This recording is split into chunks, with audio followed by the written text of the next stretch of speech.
with some fake blood, and I'm like, it's not.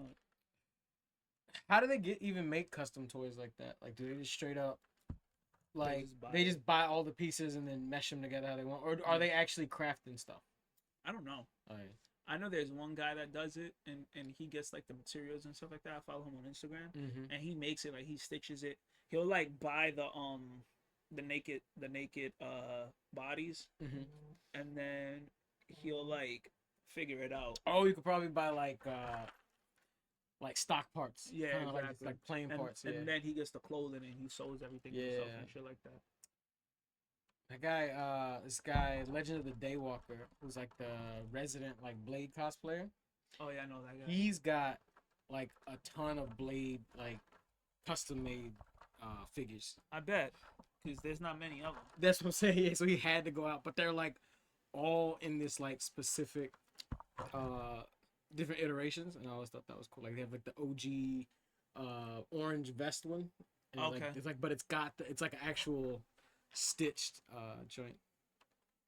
But That was the one in Too Much Dracula. yeah, too much record joint. I sold that book Yeah, recently to some guy on at my job for $750. yeah.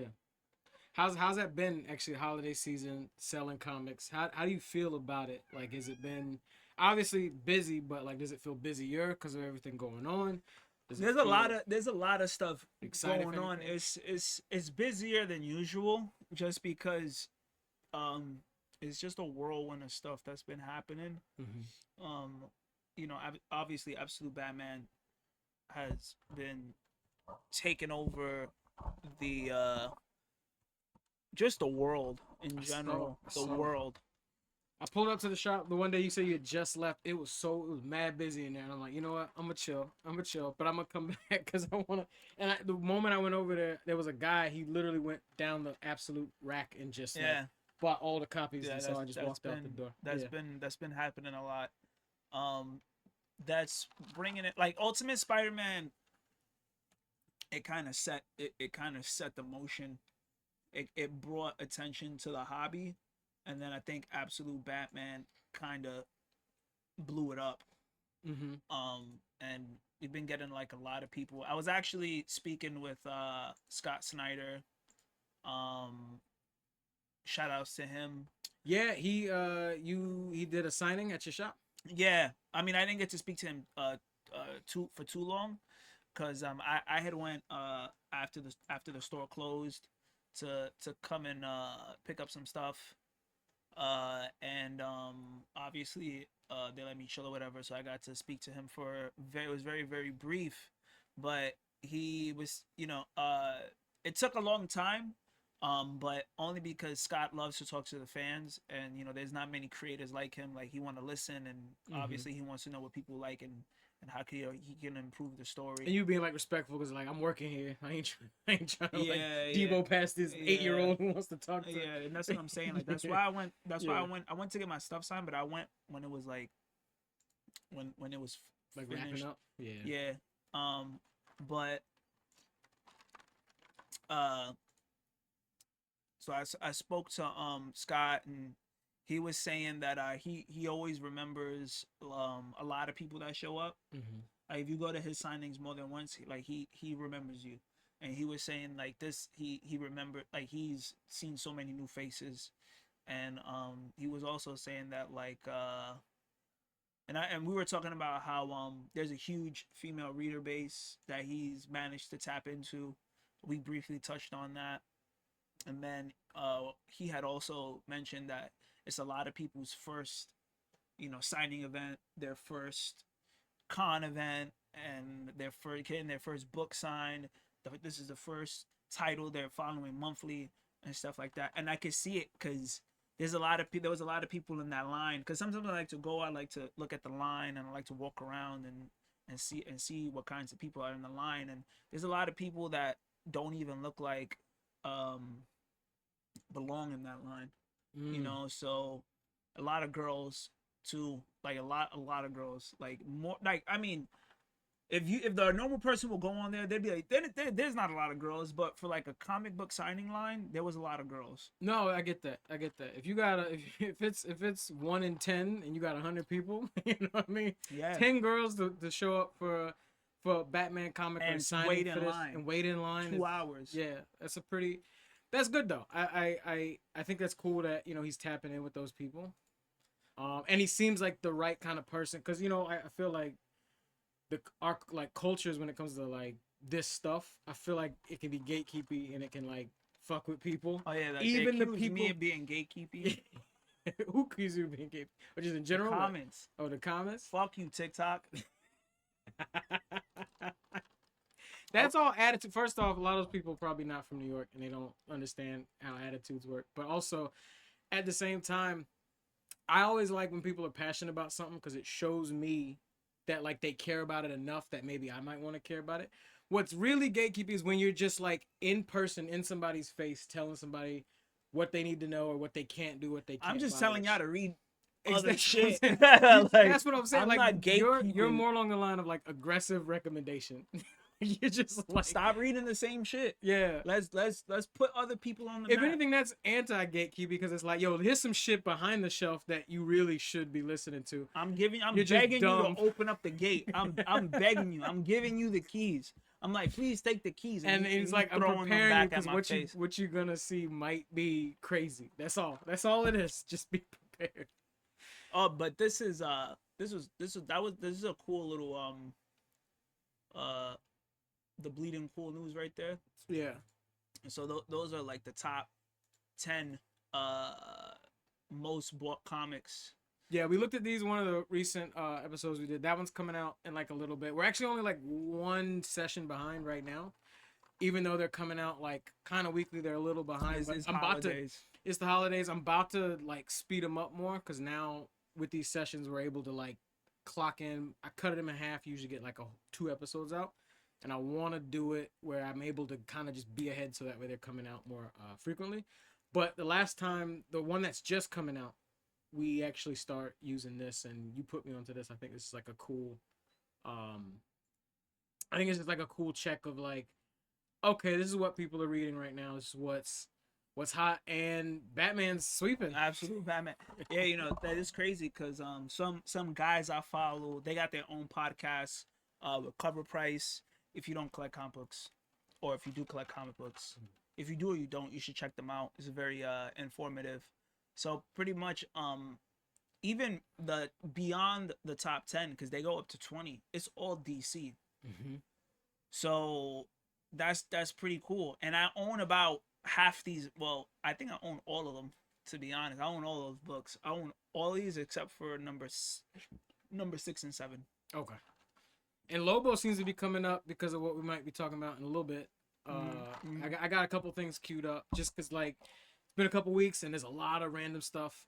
Also, I was gonna do some like maybe like holiday recommendation type stuff. But yeah, I see Lobo getting his little shine. Lobo's getting the shine. Yeah, a little shine. He got his shine in goddamn DCKO. Mm-hmm. Crazy. He got the Bane Venom. And so it's Lobo with the Bane, mm-hmm. with the Venom.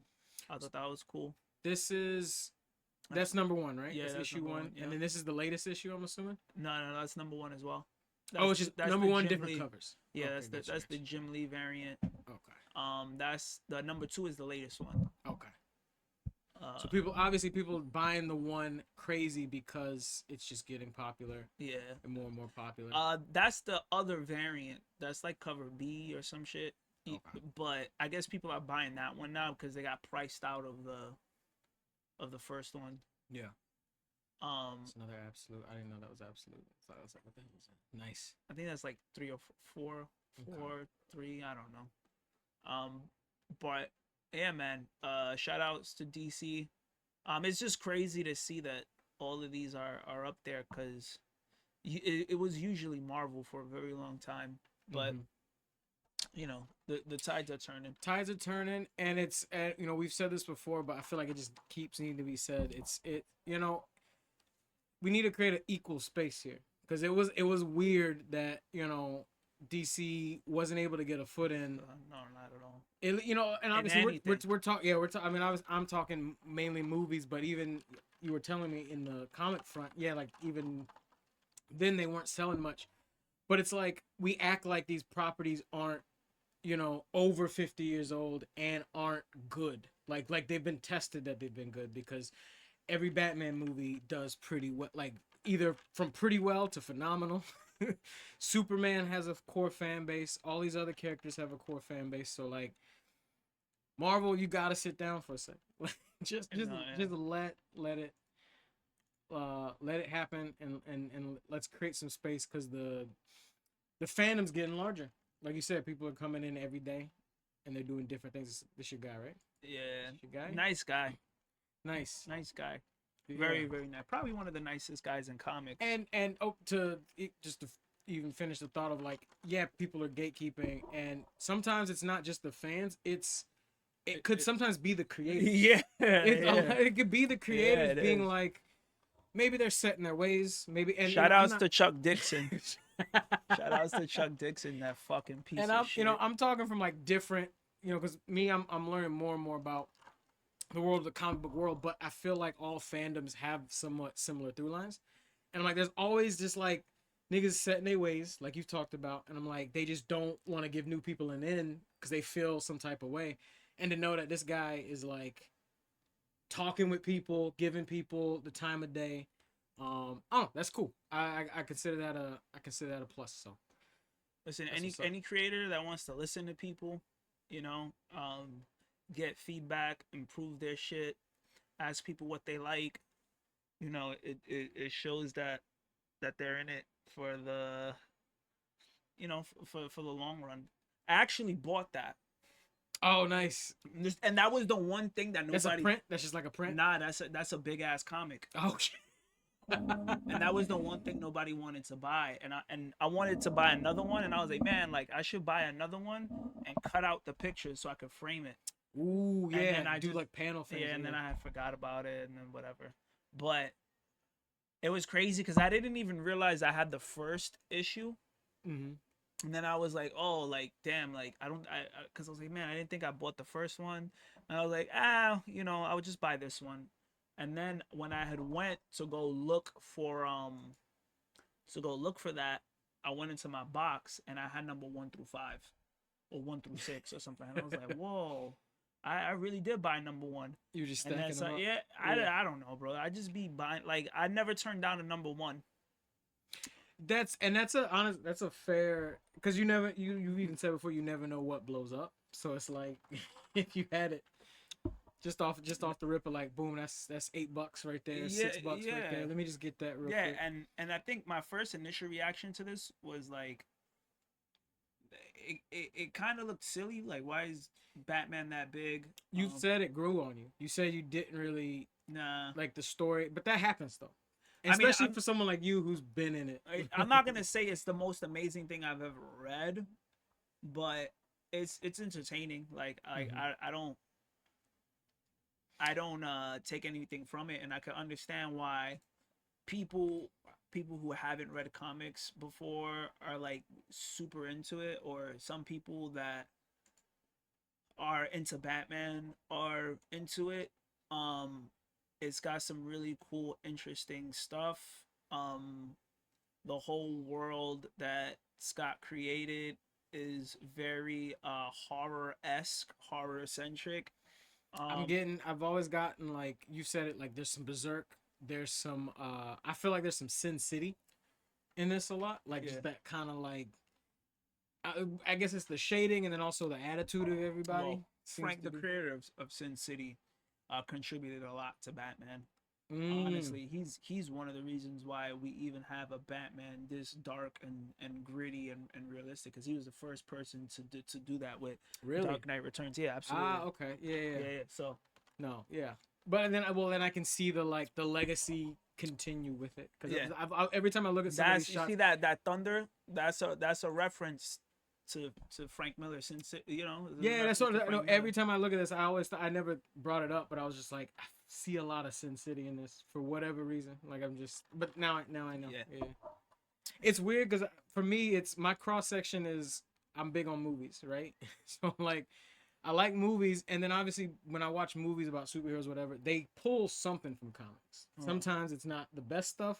Sometimes it's good stuff. Sometimes it's whatever. But like whatever they pull, I'll digest it. I'm like okay, and then I see it in the comics like that's where you got it from. say, look, go down. Even Where's this even guy? even go up, All right. right? Like even that's kind of like Frank an Miller. homage Yeah. to Frank Miller. You Yeah. know what I mean? So even to the way Absolute Batman is built, like that Frank Miller was the first person to do it like that. To show that. Yeah, and funnily enough, they had a Tokyo Comic Con. My friend, she's Japanese through and through, very Japanese. She lived in New York City for a little bit, moved back to Japan. She went over there. She had a blast. She was, saying like, which people should I meet? I looked at the panels. I gave her some names. She met some friends of mine that worked for the industry. They got to chop it up. She met Frank Miller, and then she was really happy she got to meet him because he's old. He don't have enough time left on this world. And when she was growing up, she read Sin City in Japan. And I was very very surprised at how big Tokyo Comic Con was. Um, I was just really surprised that like there was people there. You Mm-hmm. know what I mean? So it shows that like the hobby's growing. Marvel was there, DC was there, Image Comics was there, um, and she was saying the lines were crazy. So it's And kind. in Japan, where manga is already king, Mm-hmm. seeing like that cross section of like, no, we just really like this artwork. We like the stories. Everybody can enjoy either. I like that. Yeah, so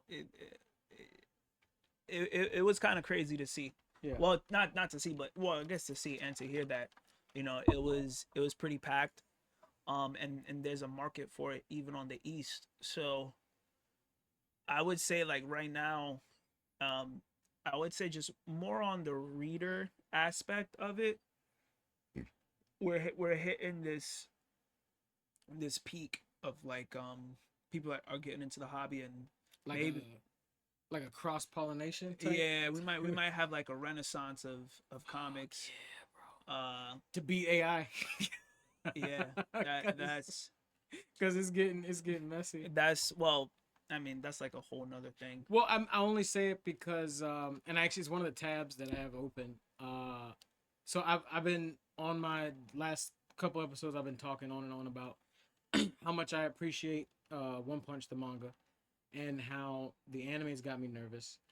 And I thought I might be the only one, but apparently a lot of people are not happy with One Punch's animation for season 3, and it is pretty lackluster. Like for what I was hoping, like what the task that they had to accomplish, not only have they not accomplished it, they're just it's like it's I don't know what they're doing. Like it's just like it feels like I'm watching an episode of Pokemon where like people stand still for like 2 minutes and then their mouth moves and then they move. So I'm like, what's happening? Uh, one of the some of the fans have noticed that they might be using AI to get some in between frames. So I'm just like, like we can get to a point where like us drawing art can fight, and even if it has to come from comic books to like, because I'll let this just die if it has to, and we'll just start reading again. Like if this is what they're doing because they're like overextended, pretty much. I don't know, man. I think that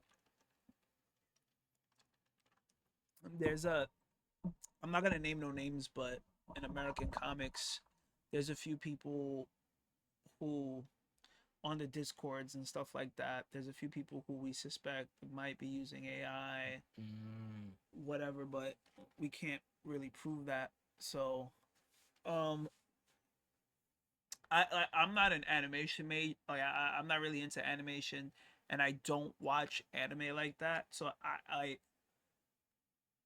I don't really have an opinion. But I think when you're a company as big as like Viz or whoever, what studio does this?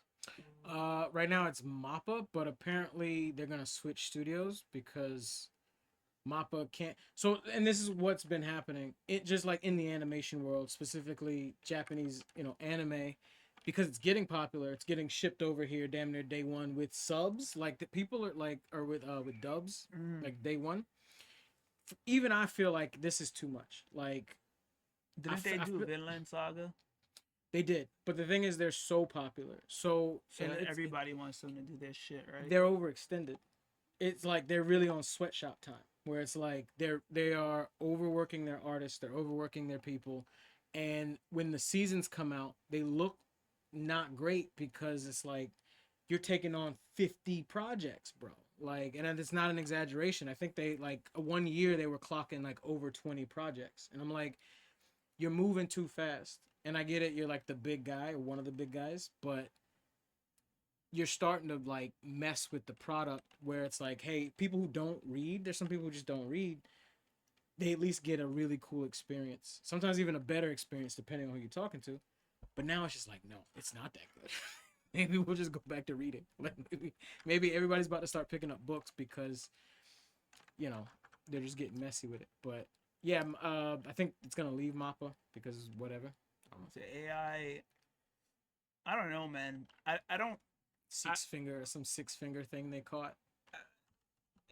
like my whole thing that I'm against AI with is like the taking of jobs. Mm-hmm. That's it for me. But I feel like if there's a way that AI can be, I don't know.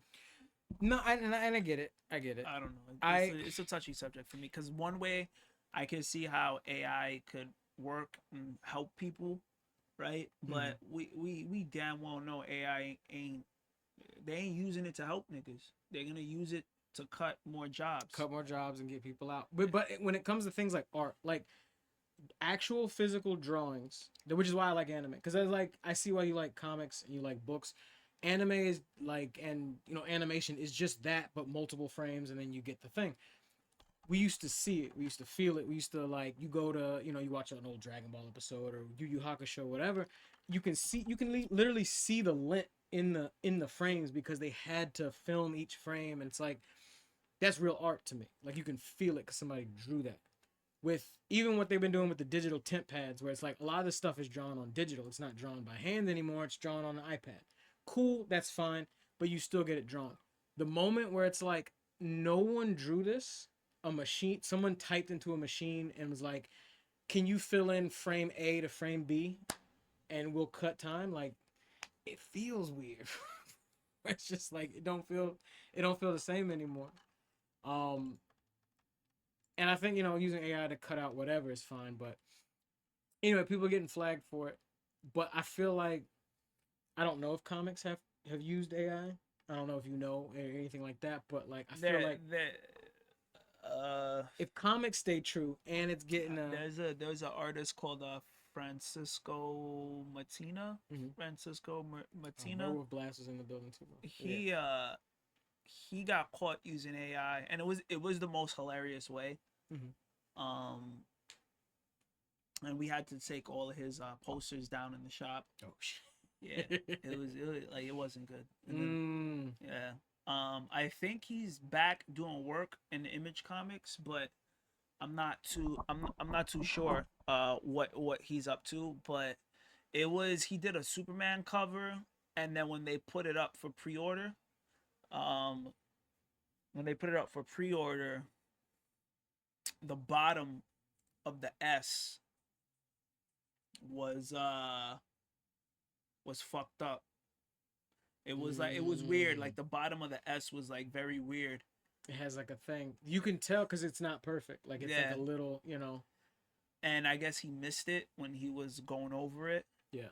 And then when DC had published the pre-order like when they opened for pre-orders, Mhm. people were like, "What the fuck? Is he using AI?"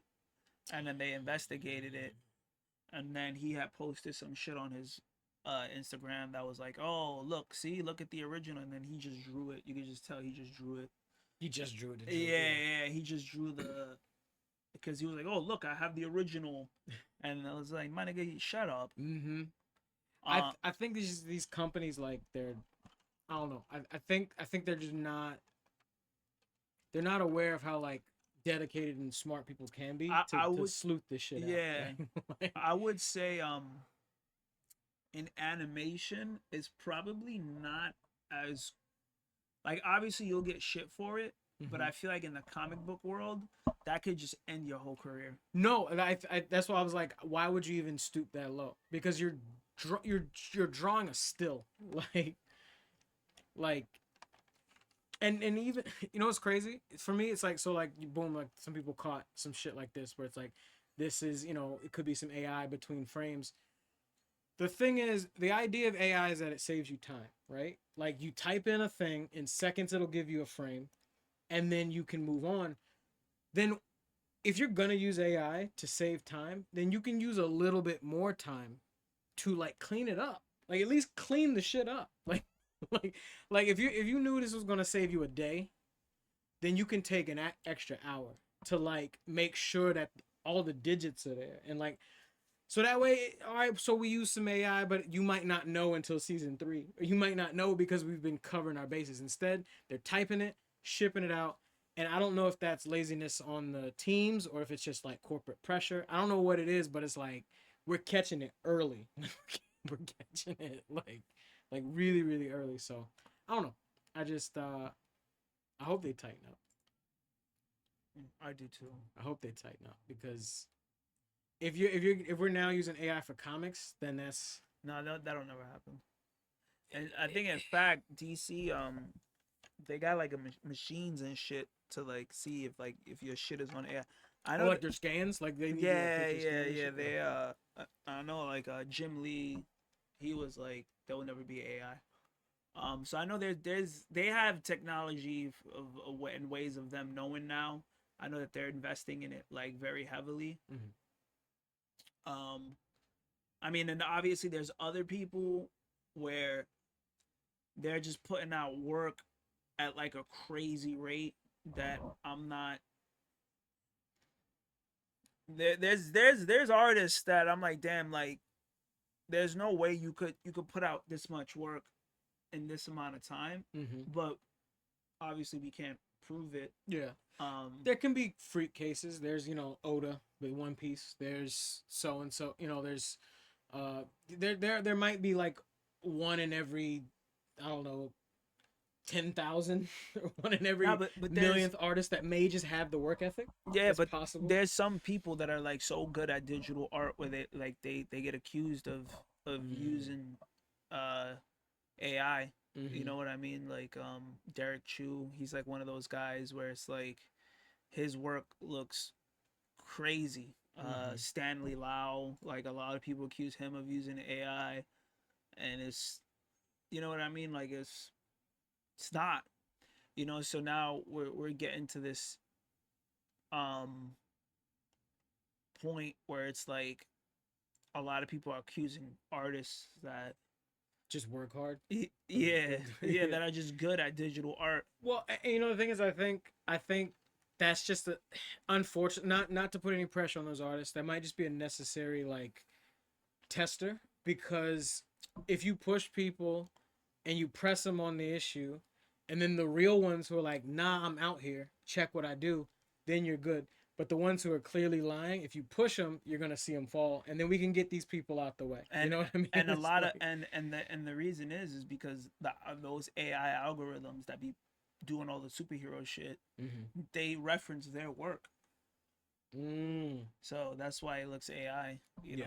But Well, yeah, because all that stuff gets stolen, and it is what, yeah. exactly, Which it's touchy. It's a weird issue, and like I said, I'm not 100% anti AI. It's just when it comes to art forms, like physically drawing something, leave it to people, bro. Like just leave it to people because they're good at it. And even if it takes a little time, then that's on us, the fan, to just like, yo, chill out. Like I'm glad anime is getting popular here. I'm glad people are buying books. I'm glad all this stuff, but it's like, books have existed beyond the new stuff. So like instead of craving new stuff all the time, take a second, go back.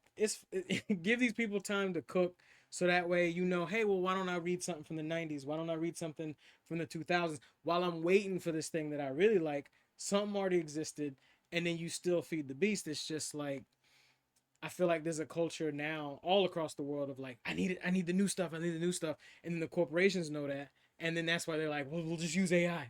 I'm just like, no, no, like, They just want to put out content a we, little too fast. I we remember when gotta chill. We gotta chill I with used it. to have to, you used to have to wait a year before something went on to VHS. 2 years, bro. Yeah, or yeah, a year, 2 years, like whatever it was. Yeah. Or like you had to wait unless it was like a Dragon Ball era, manga where it's like it was running with the anime same Mhm. time, or like when like '06, what is the joint? Full Metal Alchemist was running at the same time before it was completed. Like you had those instances, but then you also had like, no, we'll just make an OVA. Like we'll just do that in like a year, or wait a month, get your volume, wait a month, get your issue. Bro, it's fine. It's okay. Let these people cook. Let them do their art. Cause now we're in weird territory. Is all it is. I'm just like, I don't want people to be out of a job because we helped feed a machine that is like doing it. No, I agree. Yeah. But no, I'm excited to see that comics are coming over to the east because it's already doing anime is already doing numbers over here. So It's just something else. just let it rock. Yeah. Just let it rock. All right, what else you got? Oh, I looked at your top 10 on your page because I was looking up the top 10s from the other spot, and I We got noticed a that top 10. you guys have a top 10. So because you're from the source, so you're tapped in. That's so weird. I was gonna have you just like check which one, maybe if you read it, maybe if you've seen anyone buy this stuff or anything like that, and if it like If it's absolute stuff, then is it all absolute stuff? Let me just do a quick scan. Yeah, there's a couple DCKOs, Amazing Spider-Man, Mars, Batman Volume. So a lot of DC, but Yeah, for the most part, yeah, that's all accurate. mhm, That's what people are buying. yeah, That's what people are buying. That makes sense. I seen you scroll. Yeah, yeah. Absolute Wonder Woman is probably the best one, in my opinion. Of But the three absolutes, of the four, because you said Martian Manhunter or something. Martian Yeah. Manhunter, Wonder Woman, Flash, Batman, Superman, Mhm. Green Lantern, so it's six. With an absolute Catwoman supposed to come out as well. Okay. For some reason, I don't know why they did that, but yeah, sure, whatever. Maybe trying to tie it in, Yeah, I don't. get some, get some girl power. Yeah, I don't know. I don't think she needs one. I think it's a little too early for that. You think But somebody else could have got it?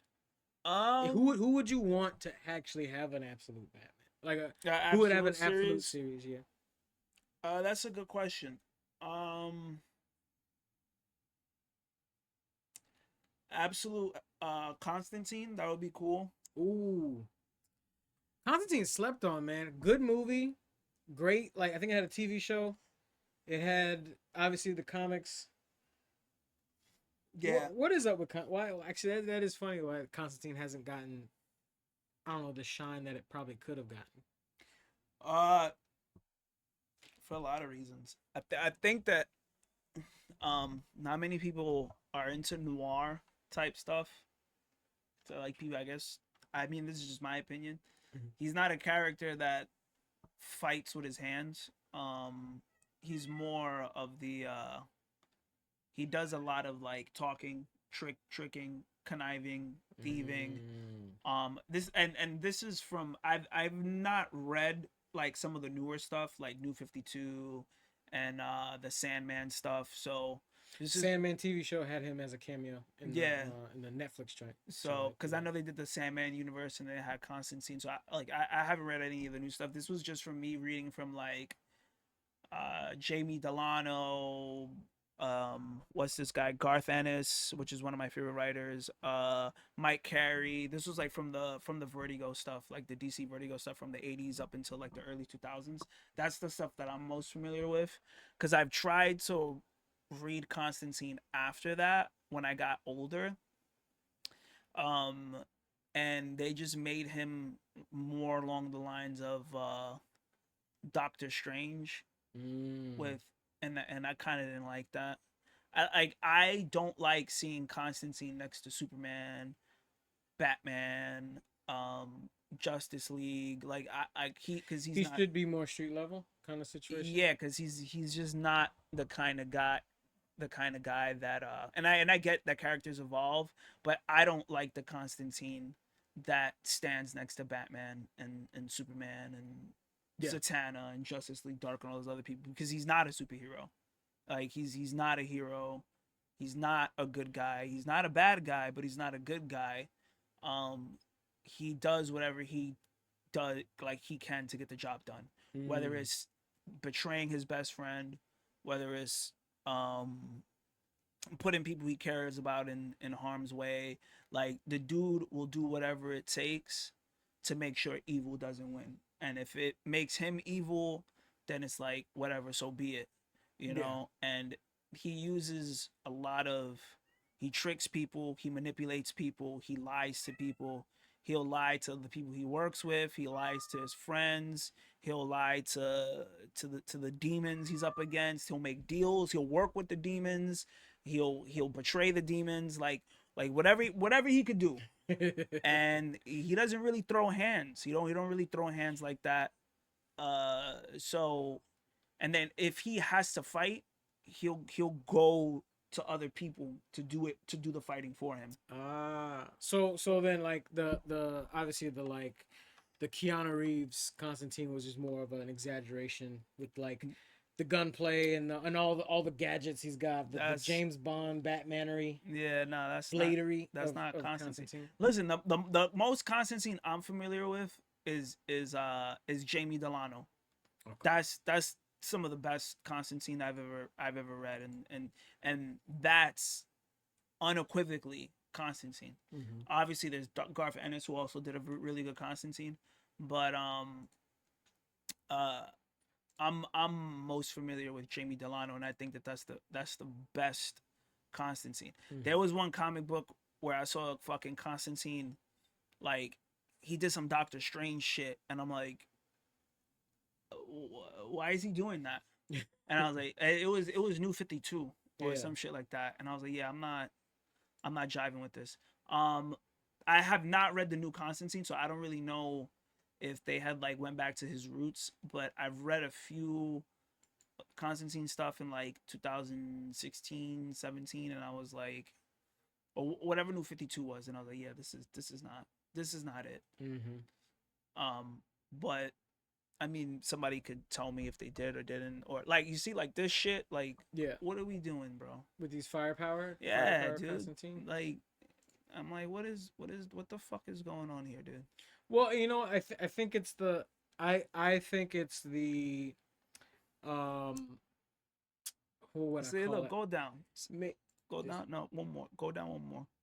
this one. Yeah, like Yeah. what the fuck is this? Like once I Oh, saw that, yeah, once he's I saw literally a that, I was cosmic like, Avenger type. yeah, I was like, nah, So bro. here's what what, and I think it's the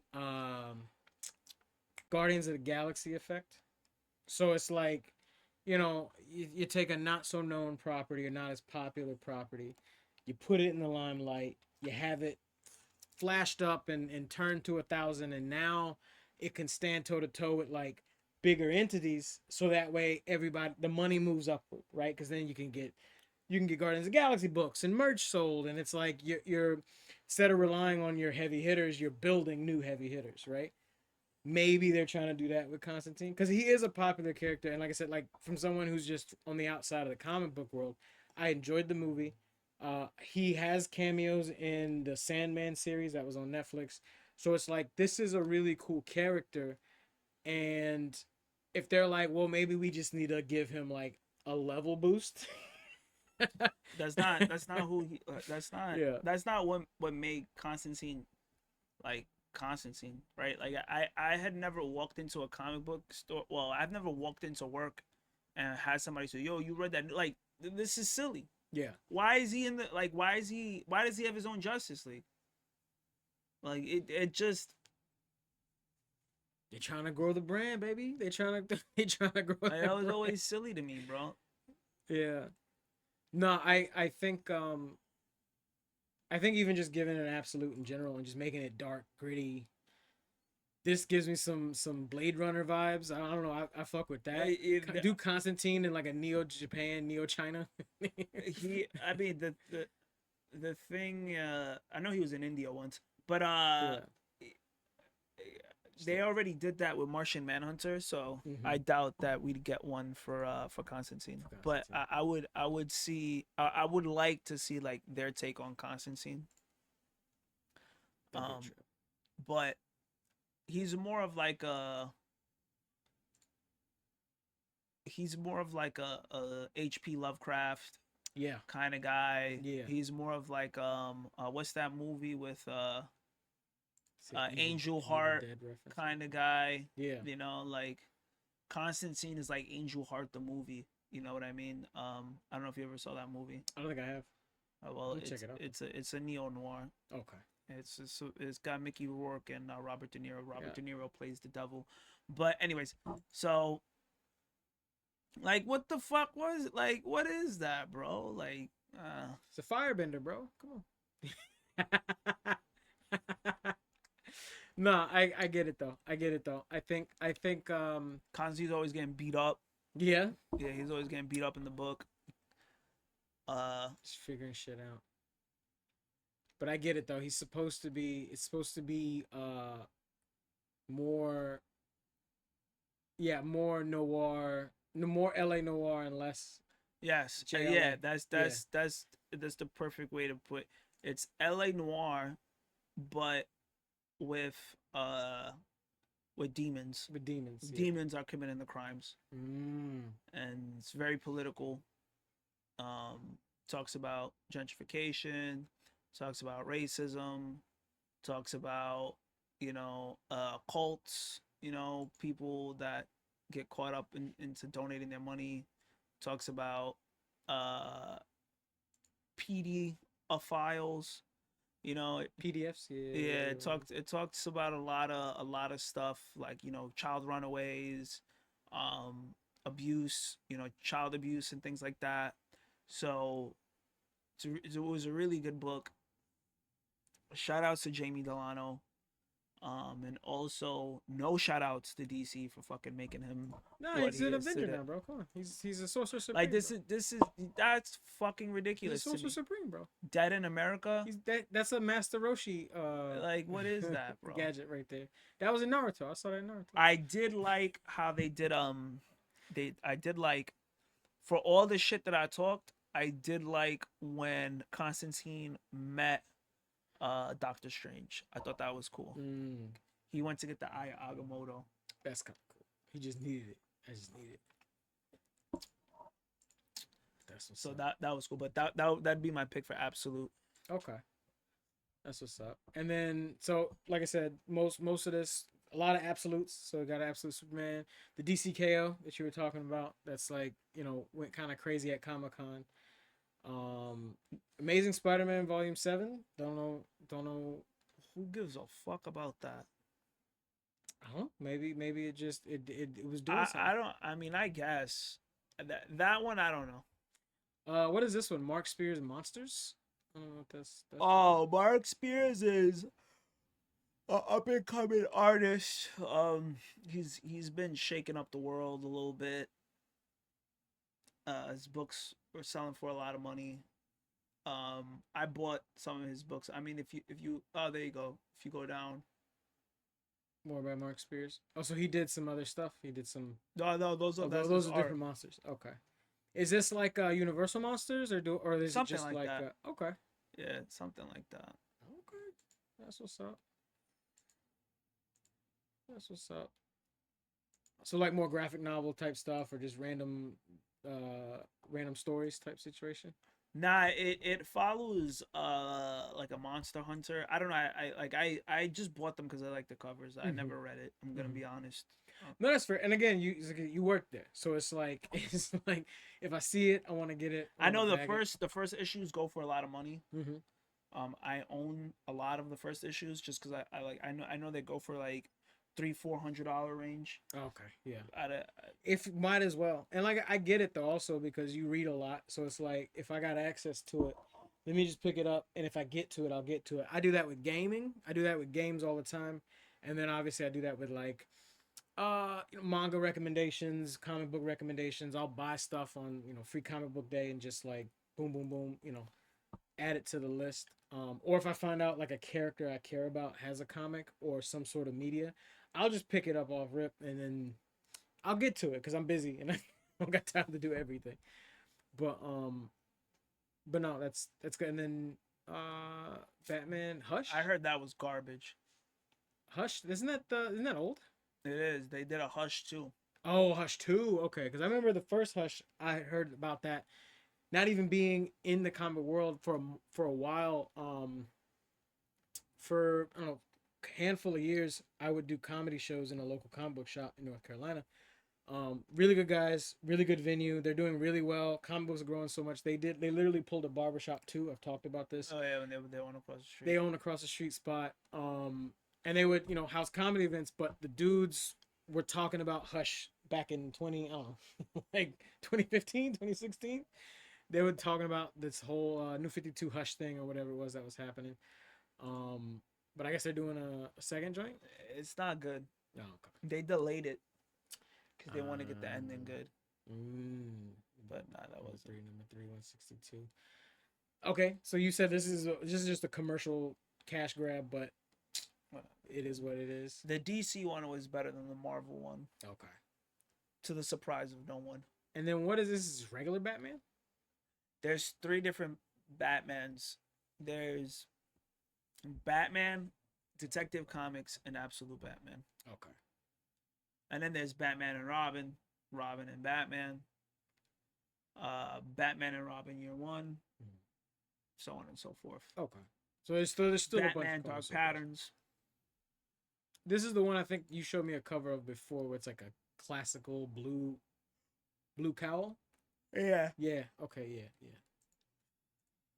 And then obviously Scott Snyder, the good Snyder, getting it. Yeah, the good Snyder. The good Snyder getting it done. All this has been kind of wild because basically, I mean, obviously everything's growing, but I feel I'm a little nervous right now with going into the next year, what the state of like art and entertainment's gonna be, because of just all these like sort of big executive moves being done by corporations. Like one thing I wanted to touch on was just Netflix attempting to buy WB, and then Paramount being like, we want WB, but then like, what's going on with the content? Is it gonna be the same way? I don't know if you have a take or an idea on it. I have a couple, but like, I don't know if has anyone come up to you about how this might impact things with, obviously movies that might be slated and properties, ideas. Would you care that Netflix owns WB? I mean, if I was Netflix and I bought WB, I'd be less incentivized to put the movies in theaters. Yeah, which was one of their big. Have you kept up much on this at all? No. All right, so like, I just, for anybody who's not too sure, what's up, Werewolf? I don't like the AI executive moves. Yeah, I don't either. I don't like any executive move, to be honest, because executives they're not artists and they're not really people. They're like a combination of what a corporation is. I read Netflix tried to buy Disney. So they did. So Netflix is metaphorically kind of swinging its dick around. Like, it has huge stock. It's, they're trying to build like $1 billion movie studio in Jersey. So they're trying to get like NY film base of like, we're gonna build this like big ass film lot in like just on the other side of the river, and try to get like New York film started through Netflix and all this other stuff. They're just going crazy, and they're buying up a bunch of stuff, and they propose to buy Warner Brothers and all of its media, mainly the movie media, not so much the like. I don't know if they're gonna touch whatever else. Like, I don't know if they're touching video games or whatever. They own it. Oh, I heard that they didn't want the video game studio. Yeah. So I don't know which. But I know they own the comics. Yes, they would also own the WB comics. Would own comics. Yeah. So they put in a bid for $82 billion. I think they own Dark Horse to buy it. WB owns Dark Horse No, or Netflix. Netflix. They also, I was gonna touch on that too. They also were buying up iHeartRadio and some other stuff. So they're just like this was the big one, but apparently they're buying like a bunch of stuff. Put in a bid for 82 bill to buy WB, and even the CEO was like, "Hey, we're just trying to push things forward into the future." Which, first off, future is subjective. I don't.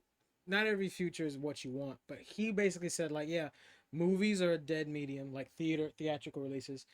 We're going into the future. Everything's going to be on streaming. We're the biggest streaming platform. We want the biggest titles so that way we can provide more for more people in the comfort of their homes. So we're going to buy up everything, and we'll still keep the releases, the new DC lineup that's doing well, potentially do well, it still go, but it might be pushed more to our platform.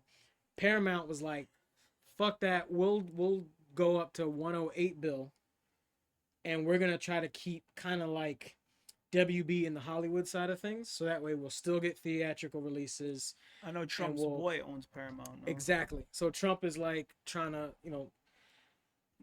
And there's people online are going crazy right now because like some people, first of all, if you're a real film lover, you hate either side of this coin. Like honestly, this is just it's a bunch of corporate dicks just fighting in the room. But some people are saying, oh, well, I like Netflix, whatever. This, I'm part of the new age. And some people are like, fuck that, I like going to the theater. So I like that Paramount is trying to. They're basically doing what the PS4 and the Xbox X Series did in the very beginning, where it's like PlayStation's like, we're more for the gamers. Here's how you pass a game off to your friends, and that's what they're trying to do with movies. And Netflix is like, well, we're the future anyway, so what do you want to do? Um, it's touchy because I really don't want everything all in one place because it just kind of crushes the art form of it all. It's already been dying anyway, but this would be the final nail in the coffin. If Netflix can just or one of these guys just absorbs the other, then it's like, well, we're all watching the same thing. I mean, I don't really have an opinion on it because I don't really watch movies like that. But surely this can't be good for Well, do you movies. think it has in your wildest thought, do you think it would do anything to fuck with either the comic books or how it's like Nah, would Netflix start scanning no. comic books on their app almost like the Marvel app was trying to do and all those other I apps were wouldn't trying be to do? opposed to that. Like No? if Okay. Netflix could put like let's just say like if WB they Which get I think they absorbed can because by there's video Netflix. games on Netflix now, right? Yeah, And that there's like they're trying to put up their own TikToky real type service on Netflix as well. I mean I don't know about that, but if I could get like comics through Netflix, that'd be cool because right now the DC app, from when the DC app first came out, a lot of people didn't really like it. No, I heard that a lot of them were not Because gonna like I don't know if Marvel or DC did it, but I think it was DC that you had to wait 3 months before you could even read the comics, the new comics. So it was like, why even advertise this on your app? it. Mhm. But that I mean, I feel like the interface would be a lot more friendly, and I feel like they would have a lot of content on there more coherent and easily accessible. Um, and at the same time, like I don't think that they would do anything with the comics to fuck with the comics because at the end of the day, Paramount or Netflix, whoever owns it, they're not touching the comics. They're gonna let the comics be the comics because that creates the content for the future. Mm-hmm. And honestly, um, you know, at some point, Absolute Batman is gonna be an animated show, a live action movie. It's gonna be something because it's too big as it is to not be adapted into something. Yeah. So, but like the question is, who's gonna have it? Paramount or Netflix? You know what I mean? So there's a lot of content that's readily available for them. There's a lot of content buzzing right now. Yeah. Absolute Batman is the highest selling fucking comic, and 2024, probably 2025. Well, I think it came out 20. No, I think we're up to issue 15. So 2024 and 2025, even maybe. So obviously Netflix knows that. So like, why even touch the comics? Why? I know Netflix. I'm pretty sure Netflix owns Dark Horse. Okay. And to your credit, that sounds good, and it actually would be the smartest move. However, I've seen people do dumb moves like Disney when they bought Star Wars and they scrapped all of the source material and all the canon stuff, tried to make their own, and made some terrible sequels. So I don't know I would. anything about Star Wars. So I don't really Well, no, know. no, it's you don't have to. All it is a big company bought a really popular franchise, and instead of absorbing everything, they literally discount because at that point in time, movies were bigger than written media. They just were like, or and you can argue it on different planes, but at the mid 2000s, everyone wanted to go to the theaters and see a movie, and they thought, well, all right, we're gonna make our own canon universe. We're gonna make our own stamp on things, and instead of absorb uh, all of the media that was already there before, they made it non-canon, Uh-huh. and it made a lot of like the Star Wars heads, upset, and honestly, it kind of made for like I remember video games I used to play about Star Wars, where I'm learning lore. I'm playing the Commando Squadron, I'm playing Rogue Squadron, I'm playing Jedi Power Shadows of the Battles One, Empire. Shadows of the Empire, all the Aspire games. I'm playing all that. None of it's canon anymore because Disney just said no. Because we're gonna stick them in our theme parks. We're gonna make our own I don't movies, even think so that Homeboy can't is happen. canon anymore. Who? Star Killer. Probably not. Yeah, no, he's not. He's not. He's not. Like He's too powerful. the books, the comics, none of it was canon because they wanted to revolve it around the movies in general, because that was the move Disney was My making because they were doing so well with Marvel. a So buddy of mine, he's shout outs to well, I mean I don't want to mention him because I don't know if he was allowed to tell me that. shout outs to the boy. Yeah, shout outs to my homie. He just released a really big comic, really popular. Really happy for him. It's got a lot of sales. He was really excited about it. We were talking to him, chopped it up. Um, it was big. He said he got a lot of work after that when it first came out. It was a big book. I'll tell you off the air. Yeah. Because I'm about to say something, but I don't know if No, fair, if fair, I'm fair. supposed to Yeah, say this. But he's a writer for he's one of the not one of the big writers, but he's a writer at Marvel. He does a lot of the Star Wars stuff, and he was essentially like he's tried to use previous characters because one of my favorite characters is Dash Rendar and Arden Lin, and I was like, yo, like when you're gonna put Dash Rendar in your shit, and he was like, yo, funnily enough, I tried to, and then he said that he had to go through so many loops, like speak to Lucasfilms, speak to Mm-hmm. Marvel. Marvel had to contact Lucas, and then Lucas had to come back to them, and then they were essentially like, nah, like we rather you make your own shit. Mm-hmm. And then he was saying like essentially he feels that like Disney, they don't like it when people want to use characters that weren't made under them. So he said that Disney always encourages the writers to create their own characters. More than anything. Like if you could create your own, they'll let you create Mm-hmm. 80 new characters before they let you use Darth Revan. They'll let you create 100 new characters before they let you use Dash Rendar. Unless it's a big character, unless it's like Jar Jar Binks Darth or unless Vader. You know Darth what I mean? Vader. Obviously like they're gonna Yeah. let you use their legacy characters and the characters that are like super popular. But at the end of the day, they would rather you if you're not the Darth Mauls, if you're not the Siths, if you're not the a lot of the big homies of Star Wars, if you're trying to use Arden Lin or Dash Rendar, or like they don't want to Mm-hmm. pay some nigga out royalties, or they don't want to Exactly. pay, like they don't want to go through all that. So they rather you make your own character, and then boom, like we get it, like We put him into the fold, yeah. and like I appreciate that because there are some really good creators that could like your homeboy could add to this overall legacy. I feel like the problem in not at least even acknowledging lore and just because it's like it's the greed of like just pay the royalties and create new characters because you're gonna if you're gonna allow people to create you're creating a new universe, which is what you wanted when you spent the money to buy the thing. Exactly. But by cutting off the history of it, you're creating holes in plot that when people are watching it, people who've been just alive since the 70s or the 90s or whenever, they're looking at it like, but how? And then you're losing your net revenue. You know what I mean? Like just do both and you'll still win out in the end because you're doing the right thing. I don't think corporations think that way. I really like they just don't. Right and business practices clash at some point in the very beginning because they don't want to invest in something that they think is going to fail because that's happened before. There's been flops.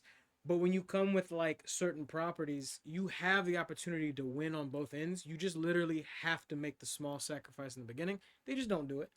And what happens is you have people who are just like, What my man Werewolf said. yeah, this sucks. You know, he's been going.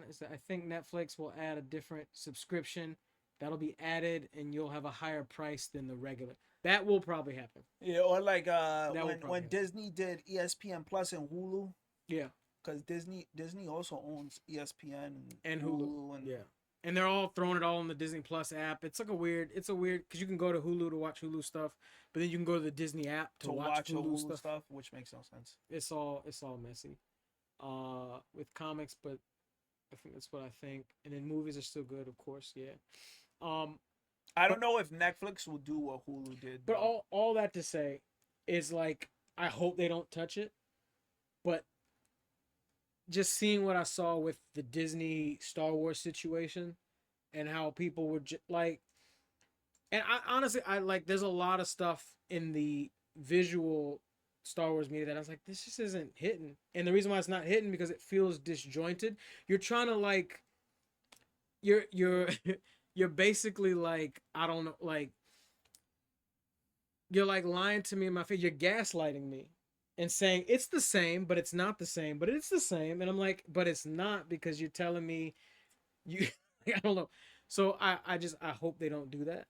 Um and the reason why yes to your comment, Werewolf, that Netflix will be doing stuff. So boom, they're buying Netflix is buying iHeartRadio and they're gonna start doing Breakfast Club on Netflix. Oh, that's cool. So a lot of the iHeartRadio shows will now be streamcasted on That's Netflix, cool. which I'm like, that's interesting. That's cool. That's just an interesting thing. They're already doing it with what That's Monday cool. Night Raw. I don't. They're doing it with all these other things. They're doing it with video games. We might get comics on Netflix because we're gonna get morning talk shows on Netflix. But I feel like comics are just one of those mediums that people want to own it. And I listen. I've been hearing for 20 years, oh, comics are dying. Comics are dying. Comics are dying. Comics are dying. And it's like now, ever since I started going to like a little deli in 2002, 2003 to pick up my comics, you know what I mean? Like when I actually started buying comics, I've been hearing that up until when I was in high school. When I started going to the first shop, I've been hearing that. I've been seeing that on the internet. Like I've heard somebody some manga dickwad fan was like, "Oh, comics are gonna die," and this was 10 years ago. In 20 years, comics are gonna die, and they're gonna be in museums. They're gonna be in this, and they're gonna be in that. And it's like now, like I feel like comics have been they've been stronger than they've ever been. Like I'll I don't know if it's just me. I guess because my algorithm shows me comic book stuff, but I've never seen so many new comic book content creators versus 10 years ago, Mm-hmm. with like tens of thousands views. Um, People who whether they know what the fuck they're talking about is another thing entirely. But the fact that we have so many people talking about it, I think that's cool. Um, so yeah. And if Netflix, if and all of this stuff is free to read online. you don't need a subscription to read it. You know what I mean? You don't need anything. You don't even need to walk into a comic book store and read it. And sales are still up. You know what I mean? So that shows you that people want to own it. People want to own something physical. People want to be a part of something. Um, Which and, I do appreciate younger generations for, because I think they know that they were born in like a streaming media, but with the like rebirth of like console ownership, cartridge on people wanting to buy physical stuff, this the CTTV craze going crazy. I think even younger kids are like, I don't know if I don't want to own this. Like I think I would like to have this, even if it's like a niche thing. Just the fact of going in and buying a thing, and that's still creating like the hype for it. yeah, and then there's like a lot of people that are like, "Oh, I'm rediscovering my childhood and my hobbies." Shut the fuck up. You're not rediscovering anything. Let's not go there. Yeah, You don't have to lie to it's me. not about you. Yeah, It's you not, don't have yeah. to lie to me. Like you see that shit's popping and Mm. you want to be a part of it. Exactly. And that's Yeah. great, right? But No. like Yeah. Yeah. I I know keep exactly what you're talking about. I It's like, keep hearing that like so much like, "Oh, I'm rediscovering like oh, I used to watch this when I used to read that when I was a kid. You know, this. I got money now, so I might as well. yeah." I might as Like well buy it. listen, you don't got to fake the funk. Like I'm not going to judge you if you new to this, you new to this.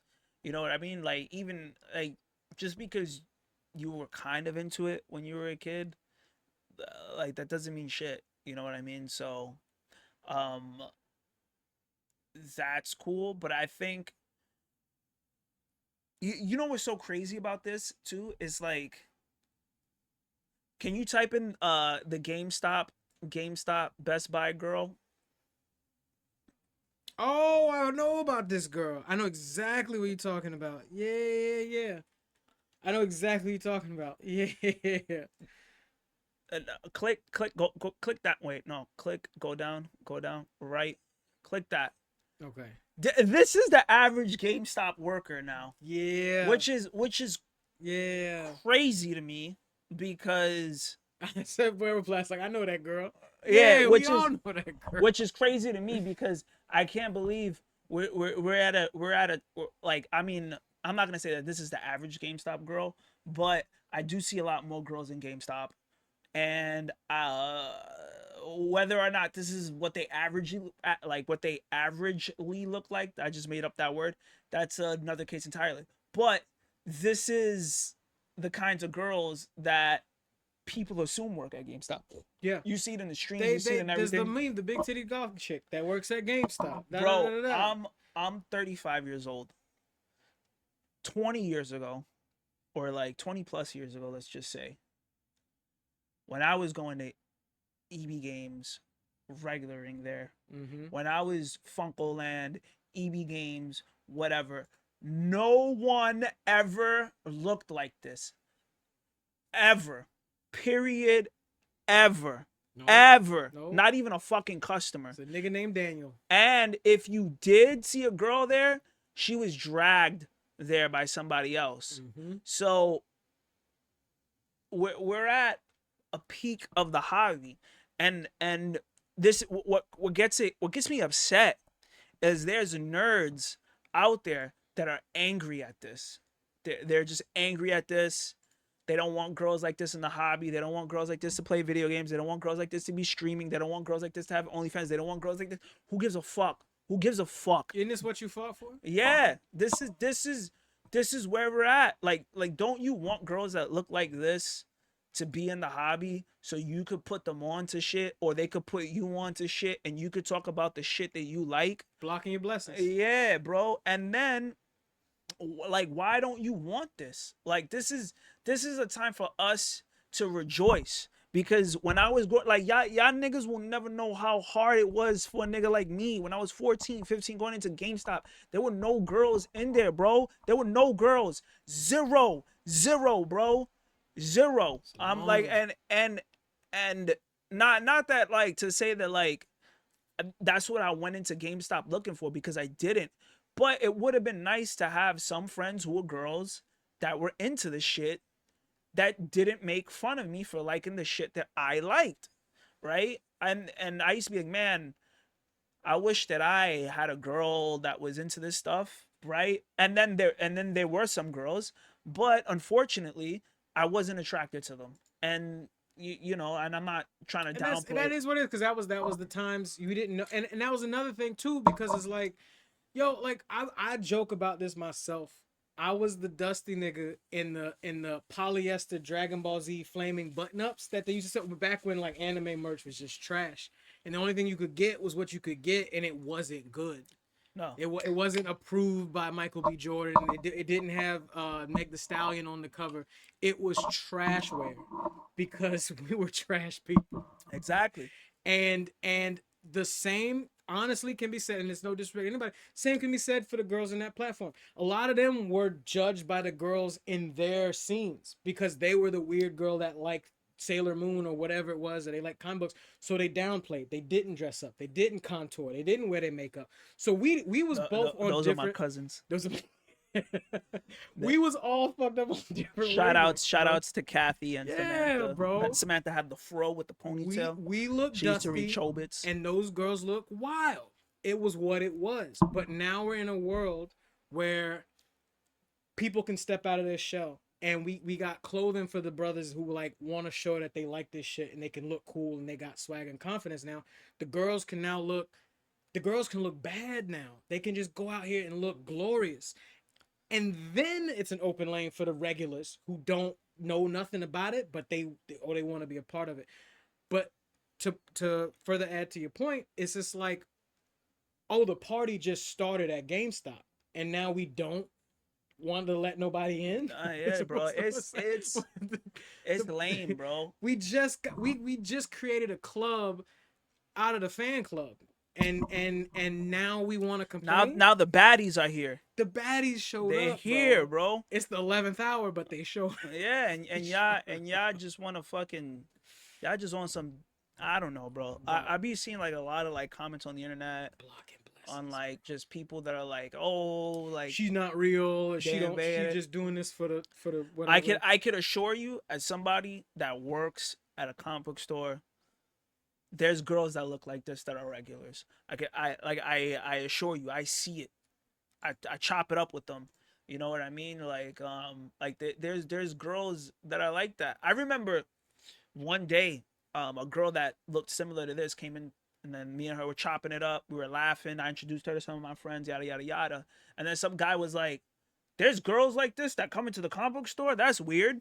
I ain't never seen that before." And I'm like, old school. We in a new era now, bro. We in a new era. My boy. Remember who? You know, he was trying to get heavy into cards, and now he don't talk about cards no more. Remember he's trying to sport. He, like, we would go into functions because my lady, she's into cosplay, and she know all these little cosplay girls, and they be going out there with the yeeks out. They be hanging out, having a good time. All right, I will say that's always kind of been a thing. But no, it has. You just couldn't be black. No, that's the truth. Yeah, that's the truth. You just couldn't be black. That was a death sentence. But the idea that they didn't know that like girls like that existed in that space, and they're just like, oh, that's homegirl. Oh yeah, she cosplays. Oh, that's homegirl. Yeah, she's big into this anime nerd shit. She plays video games. She has a Twitch stream, whatever. And he's like, really? And I'm like, yes. So like, baddies can exist in every art form, like in every single medium now. You know what I mean? It's not all pigeonholed into one thing. And the fact that people in the club are upset that they enter in the club is crazy, bro. It is crazy. It's asinine. It's like, what did we fight for? Because I was with you. Yeah, dude, it's you know, what's wrong with y'all? I feel like, honestly, I feel like Pokemon has the most baddies. The Pokemon community has the most baddies. American comic book, not so much. Like if I had to rank it, it was Pokemon at number 1, then manga and anime. And then I mean comics. No, I mean those are the top 2. No. Throw comics in third. Video games. Video games would be number 1 then. Video games have always been a bestseller. Then Pokemon. Yeah.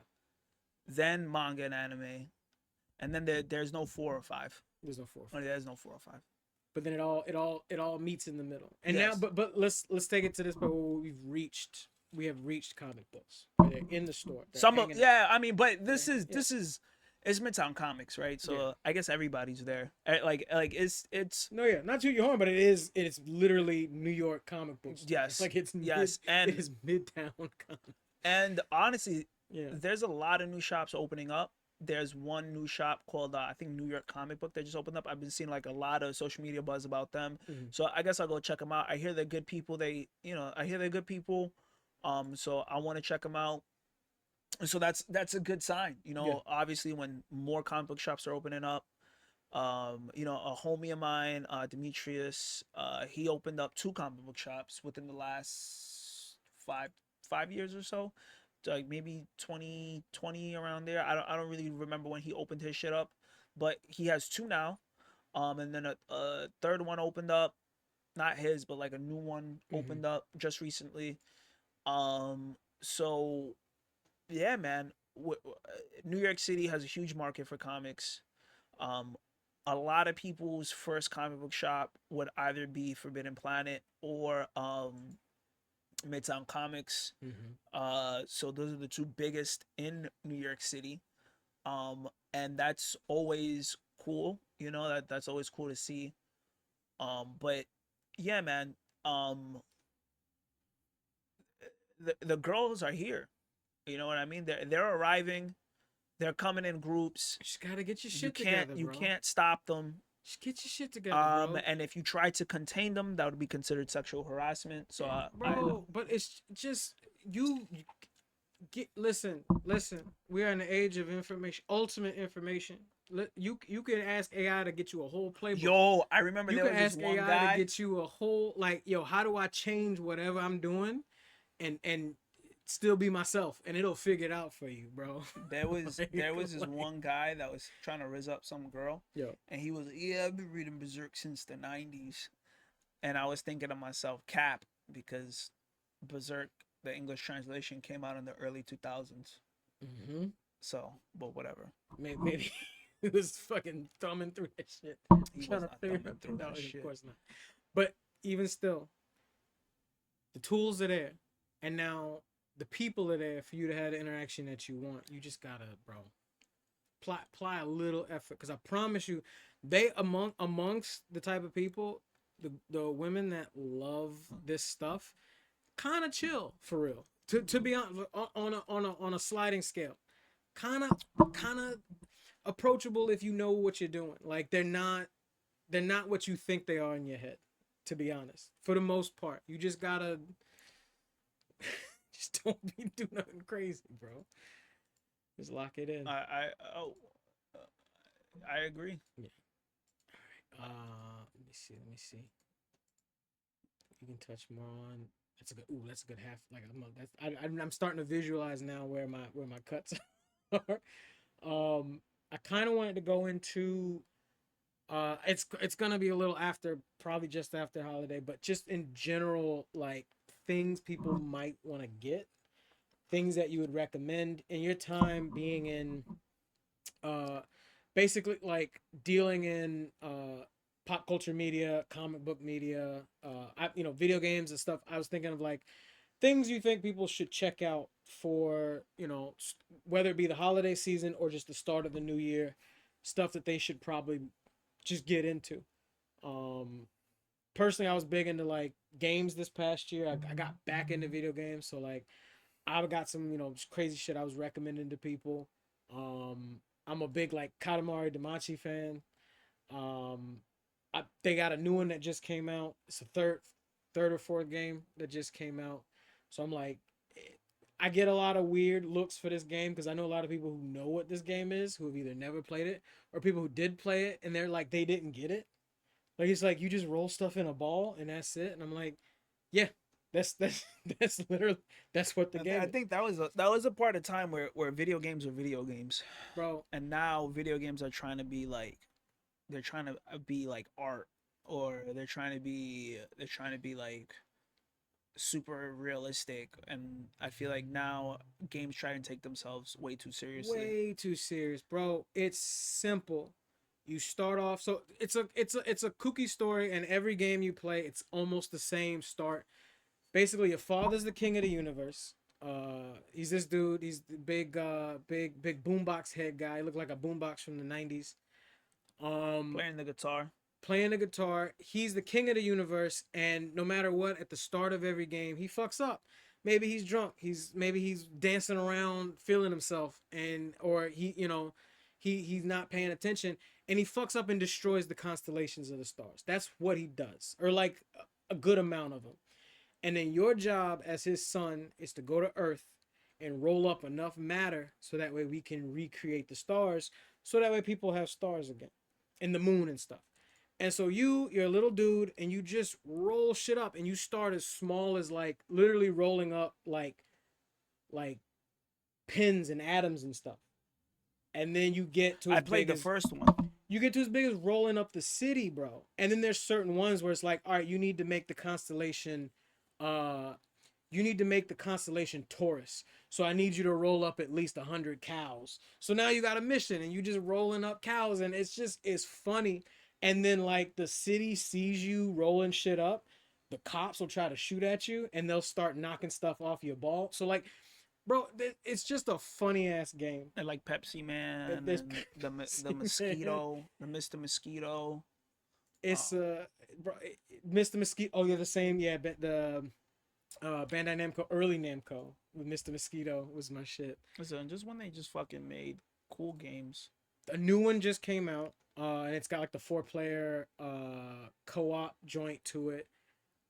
Just me, it's just like I recommend it. It's on sale a lot. Buy the game, have fun. Like, like again, back when games were games, and you could just play a random thing. It's very Japanese. It's very Japanese. Like some of the jokes won't land over here, but like it is what it is type situation. Um, but yeah, so stuff like that. Just like anything you might recommend of any medium. It could be comic books, it could be whatever. But anything you see people buying a lot right now, that might be chill. For video games, I still think Look Outside is probably one of the best RPGs that I've played in a very long time. And damn, I got a 10 out of 10 on Steam. Oh yeah. Oh shit. Is this like Undertale type? It's like Earthbound meets Silent Hill. Ooh. That's like the Love best way I Earthbound, could bro. I love describe Earthbound. it. Yeah. That's the best way I could describe it. Okay. Earthbound meets Silent Hill. Oh, that's dope. So RPG style, what are you walking through a mansion, a weird town type Nah, you're situation? just walking through your apartment building, your apartment complex, Mm. and then you get like a bunch of like new characters that you could team up with, and then they crash at your place. Um, and then the monsters are really cool. Uh, it's very creative. Um, Like the art. Like the artwork. yeah, it's pretty cool. Um, I don't think enough people are talking about it.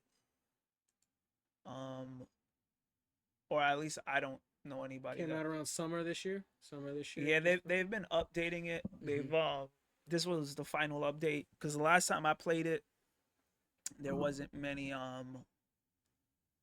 They added like new floors, new rooms, like new things to discover, new characters. Um, you And I know, so love these character models. These cells, what they're able to do with like the 8-bit yeah, design. And I love Earthbound. Earthbound is like such a sleep hitter for me. Um, Not a lot of people. I knew about it for a while. I actually didn't play it until I got a Switch in 2018. It's one of the first games they put on the free online that you could play on like the Super Nintendo one or whatever. And I played it through that whole time, and I was like, "This is a really fun, like, really cool experience." Salad fingers. I'm getting. yeah. There's a lot of And again, games need to just be games for game's sake. Like I think the idea what you're saying of like them trying to be more than a medium, it's also like every game needs to make money. It needs to be the next Fortnite, or it needs to be the next big cash cow. And while those need to exist, I feel like they just have to exist for to keep the economy of it alive. I think smaller games, indie games, just need more of a spotlight. Like they really just need, like, yo, shine some light on these. They don't need to be a game that's gonna you're gonna pay $20 a month for, but it's just like, can you move the camera over here so people can pay $20 for a really fucking good game, or $50 or whatever. I don't know how much I think this was was, like but $10. $10 for like a really good game, like a game, like, because again, I've said it before when we talk about uh movie media. When you do the right thing, you will actually get rewarded for it. Like these company people, they think that they have to make this move. It's like, you really don't. You just might have to, like, put up a little cash to, like, support this. That's all. But you're gonna make it back. I promise you make it back, or you'll make it back more than you think you'll make it. Like you'll win more than you lose. They're just not getting the they're just not getting the money that they want fast enough.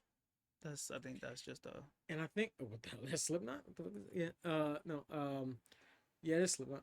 I think that is more because I think they created a monster. They created like a train they can't stop, and I think they might be overextended budget. I think everybody's money's inflated. I think, not like when they talk about like stock inflation and all that shit's not what it really is. So they gotta keep, they gotta keep.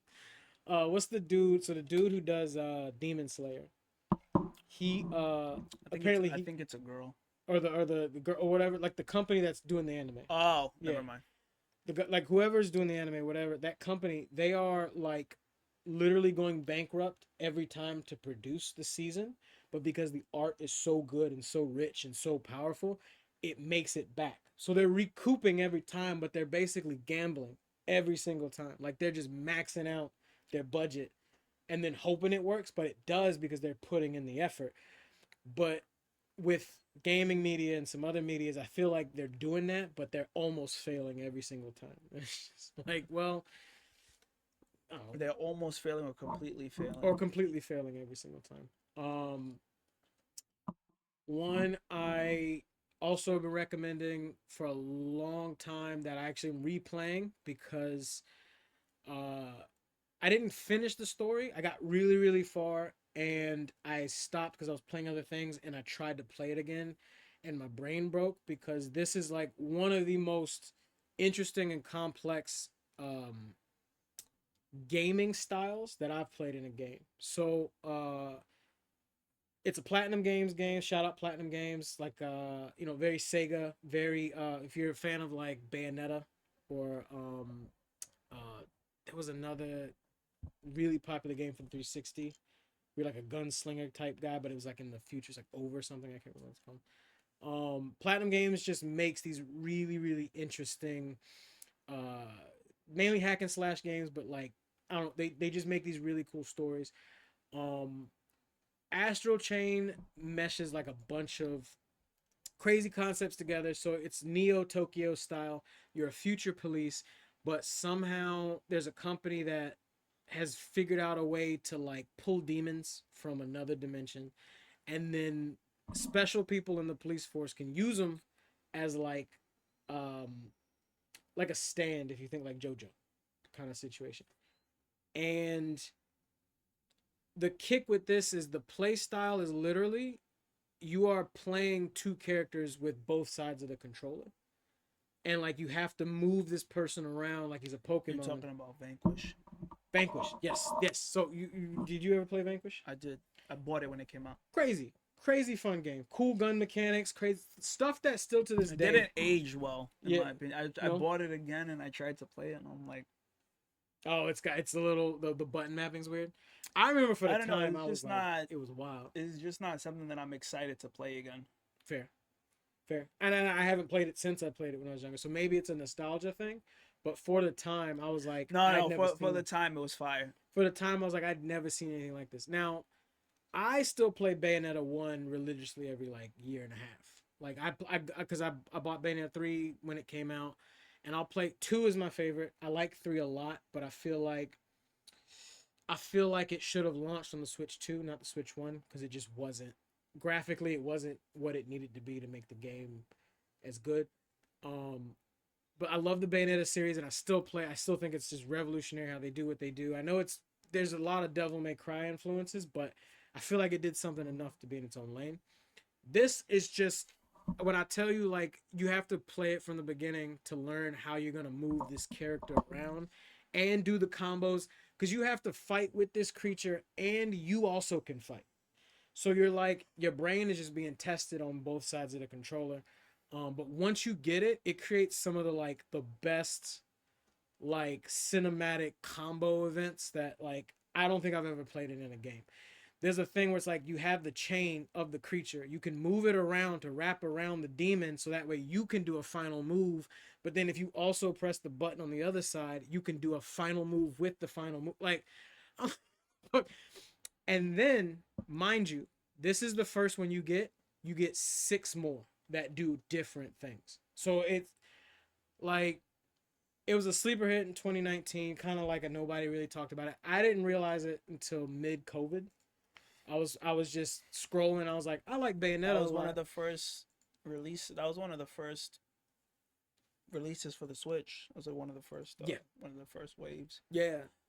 It it kind of went on the radar for me, and then It always looked good. I just never bought it. oh yeah, no, I bought it 2021 because it was in COVID and like it was maybe late 2020 because everything was shut down and I was just scrolling a bunch of shit and and the levels are crazy. The levels it feels like Yakuza. Like each level block, it's not open world, but it's a very explorable level. And then there's also detective work because you're a cop. So like you sometimes don't even use the creature. You're also like collecting evidence. You're scanning ground stuff. Very like Batman Arkham Knight series. So and there's like hidden things that whatever collectible things. And I still haven't beat it because when I tried to play it again, my brain broke. So I was like, I'm gonna just start from the beginning and like really go through with this because the story's fantastic and it's an older game, so the price might not be as crazy. I was thinking of like not everything brand new because I also am not playing a lot of new games right now. But I feel like people if you're interested in like I don't know, just a really cool experience, you might want to pick this up. It might be like $30, $40 now. I don't know what it's running, but um I don't know, that's just one of my I definitely heard a lot of good things about it. I just haven't really been into gaming as much as I used to be. fair. Yeah, yeah, yeah. But what about book wise? Book wise, anything? Obviously, we've been talking about the Absolute series and a bunch of other things, but Uh anything specifically that you think people should check out and be like, "Yo, buy this for your friend for the holidays," or just start adding to it now because hopefully next year it'll gain some popularity type. there's always there's always stuff to buy. Uh I was a because I read a lot of niche stuff that I don't think people are always interested in. But if I could think off the top of my head, Well, that's the platform. It's like do uh, it, run it. Maybe they might. probably not. Um, because a lot of it is hard to get. Okay. I would say I did like Versus a lot, the manga. Um, I don't know when the next one's coming out though. This is the one that you said is from the guy who It did One Punch Man. One Punch, and you said he's a berserk guy, and there's a bunch of like It felt random like Berserk. universes. Yeah, Yeah, it felt like Berserk for a little bit. It really did. but it was like different tropes Hmm. from different From types of different types series, of and they're thrown into like into one isekai. mm, This one was really good. I really liked it. Uh, then for American comics, um, I really did enjoy reading. What did I read recently that I was like, man, this is totally because I read a lot, so it's hard for me to keep track of everything. Mm. Um,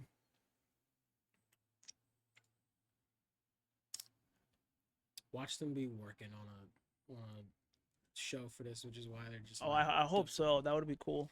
they're just like, oh, we're done with One Punch. This was the idea we really wanted to do Um, because it looks really cool. I would say the next one would be. Hmm, I have been reading a lot of Constantine. Uh, just because I've forgot like a lot of it. Mm-hmm. Um,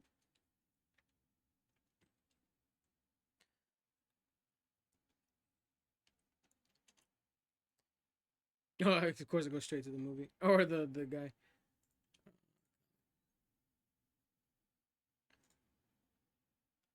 I thought that like some of the older stuff has been really good. Mm-hmm. Um, He might get a show or something soon. Because I know I heard that like Keanu Reeves wants to come back and shit. I heard Keanu I'm he not really interested. wants to do it. Nah, interested. How did you like the Keanu Reeves Constantine? Like, I mean, obviously you're big into comics, but entertainment at face value was it? Uh, I didn't know it was a comic book when it first came out, Okay, and then I a didn't. I said, teacher gave me a copy of Constantine in 2005 or six. I think mm-hmm. 2006. Um, and I read it, and I was like, why doesn't he look like Keanu Reeves? And then I was just Yeah, it's like, like this blonde why hair doesn't guy. he have? Why is he from Europe? And I was like, oh, the movie has nothing to do with the comic. Mm. And then that's when I was like, yeah, like this Constantine shit is trash. Um, wasn't a fan of the more I liked Constantine the comic, the less I liked the movie. Mm. When I first saw the movie, I was like, oh, this was pretty good. But then my teacher had it in his like pile of books that he used to give away to the students. Mm-hmm. And then I was like, oh, what's that? And he's like, nah, you can't read that. That's like mature or whatever. And I was like, no, it's fine. I won't say anything. He's like, all right, here you go. And then it was really good. And I might have been in like ninth, 10th grade. I can't remember, but it was like 2004, some shit like that. Mm-hmm. Um, and it's just the more I read Constantine, the more I hated the movie. I was like, this has nothing to do with anything. Then they did Mm. the one show that came out They did where they had a with blonde guy. Matt Ryan, Yeah. and that was a step up, but it still wasn't as good as the comic. Mm-hmm. And I feel like there hasn't been a medium that really captured what Constantine truly is. Um, and I even feel like the newer comics sometimes doesn't really get the character, because they're trying to make him more of like a sorcerer guy Mm-hmm. rather than like this just detective, this guy who's solving mysteries, Mm-hmm. who's going out there like looking for like going through newspapers and looking for a cult, like looking through man dies, bones buried here, and he's like, oh shit, let's go investigate it, See like if there's some demon activity yeah, going yeah, on. Yeah. exactly. Is he still? Does he have any kind of supernatural? Like, because like in this one, it's like he made a deal with the devil, and the devil's gonna collect his heart one day, type situation. Like, does he have still some sort of like supernatural tie, or is he actually just a human dude? Like, nah, he was born with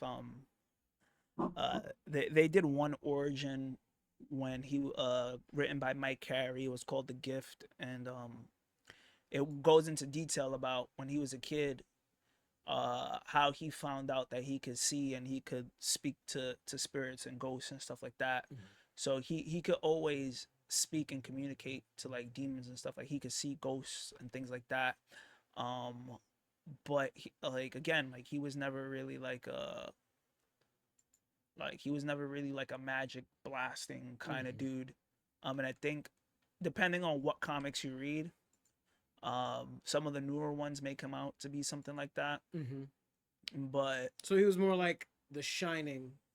It was like he's like a kind of a regular guy, but he can figure some stuff out. But then also yeah, he's a trained detective, so I'm sure he probably like not crazy gun battles or anything, not but like not even more of like a trained detective because he's no Bruce Wayne, yeah.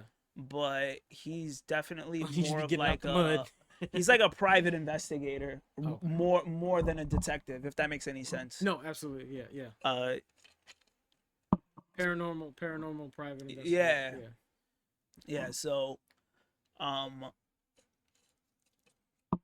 so that's what I liked more about the character, and I think that's what made him more relatable for me. So I keep saying it's called Hell. So it's John Constantine Hellblazer, or is that just Yes, one of the? nah, the title of the book is called Hellblazer, Mm, and then I mean, a little bit after the two, like I they would say started calling it. after Garth Ennis wrote him, or maybe a little bit after Mike Carey. That's when shit started going a little weird for him. That's when I stopped liking it. Mm. But I mean, I should just reading it because it's really good. There's a lot of symbolism in it, and I know a lot of the horror stuff is a lot of the horror stuff is very popular right now. Mm-hmm. Um, well, that's not volume one. That's like the new shit. That's it right there. Right there. Yeah. Yeah. Oh, that's a cool cover. Very Um, like old school. and I know a lot of the horror stuff is really big right now. Um, what's this book? Erica Slaughter. Well, something's killing the children. It's been bouncing back and forth between Netflix, Amazon, and all this other shit. Mm-hmm. That's like a really big property. Something's killing the children. That's another really good one. Um, Yeah, we've talked about that before, but that's also worth touching on because I know that's one that you actually recommended yeah, before. Papa Midnight had his own. yeah. Papa Midnight is He he's had like his a own jump. reoccurring Nice. Constantine character. Yeah, yeah, yeah. I saw him. I remember in the movie, but that's cool. He's got a thing. I don't know. I think it's I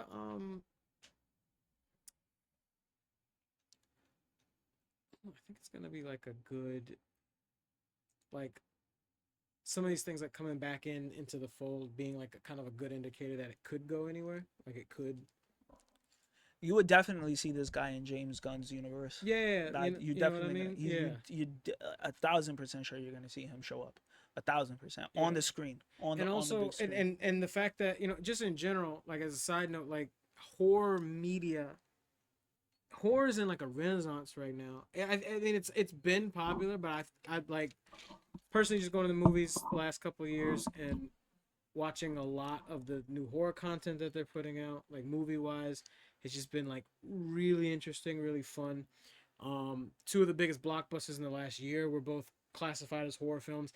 As a horror lover, they're kind of light. They're pretty light. The two are Sinners and Weapons. They are like two of the biggest selling movies of their month, week coming out, and they're classified as horror movies, and so it's getting people into this. And then there's been other stuff that's just been really good and really well made. Um, I think like younger generation just want this horror shit. I think they like it. So seeing that having a common place in here would make me feel like something like a Constantine could come out. Um, I don't know. I've been feeling that shift in the air.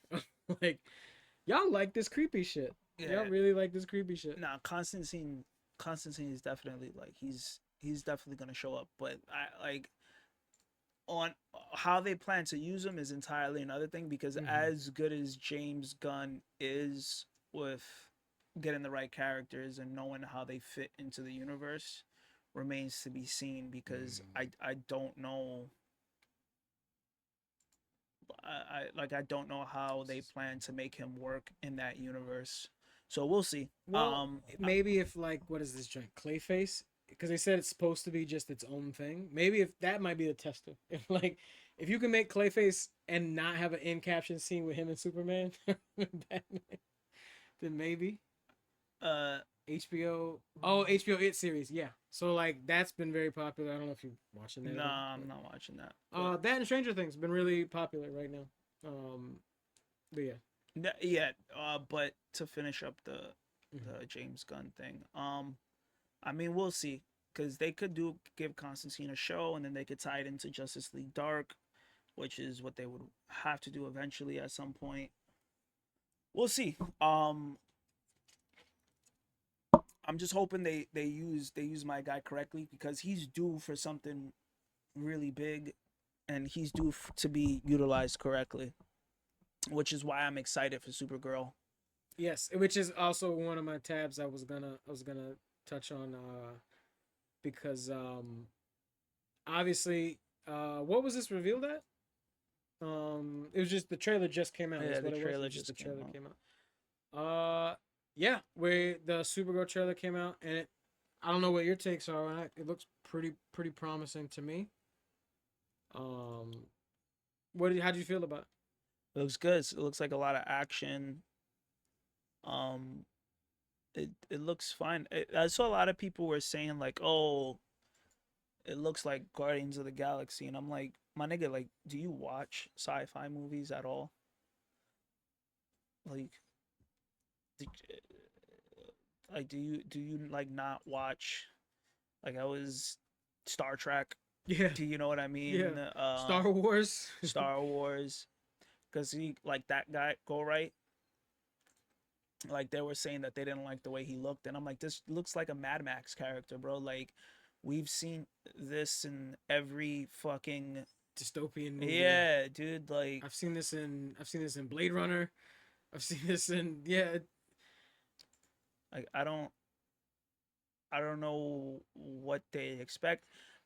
Or the surprising thing to me about that one was that he looks nothing like he did in the comic, which is This guy. probably yeah, which was probably for the best. Um, because in the comic, dude looked like Green Arrow to me. Who is this guy? I forget. It's been a while since I read the comic. But Oh, he's but the main bad guy. he's got like a mask over his face type shit. Yeah. No, no, he doesn't. But he's the Oh. main bad guy for Oh, sure. okay. He's the main bad guy. This guy. Okay. Um, And obviously the half a second reveal that a lot of people went crazy over is Lobo. Lobo. They said this is the perfect casting for Jason Momoa. This is what he was meant to play.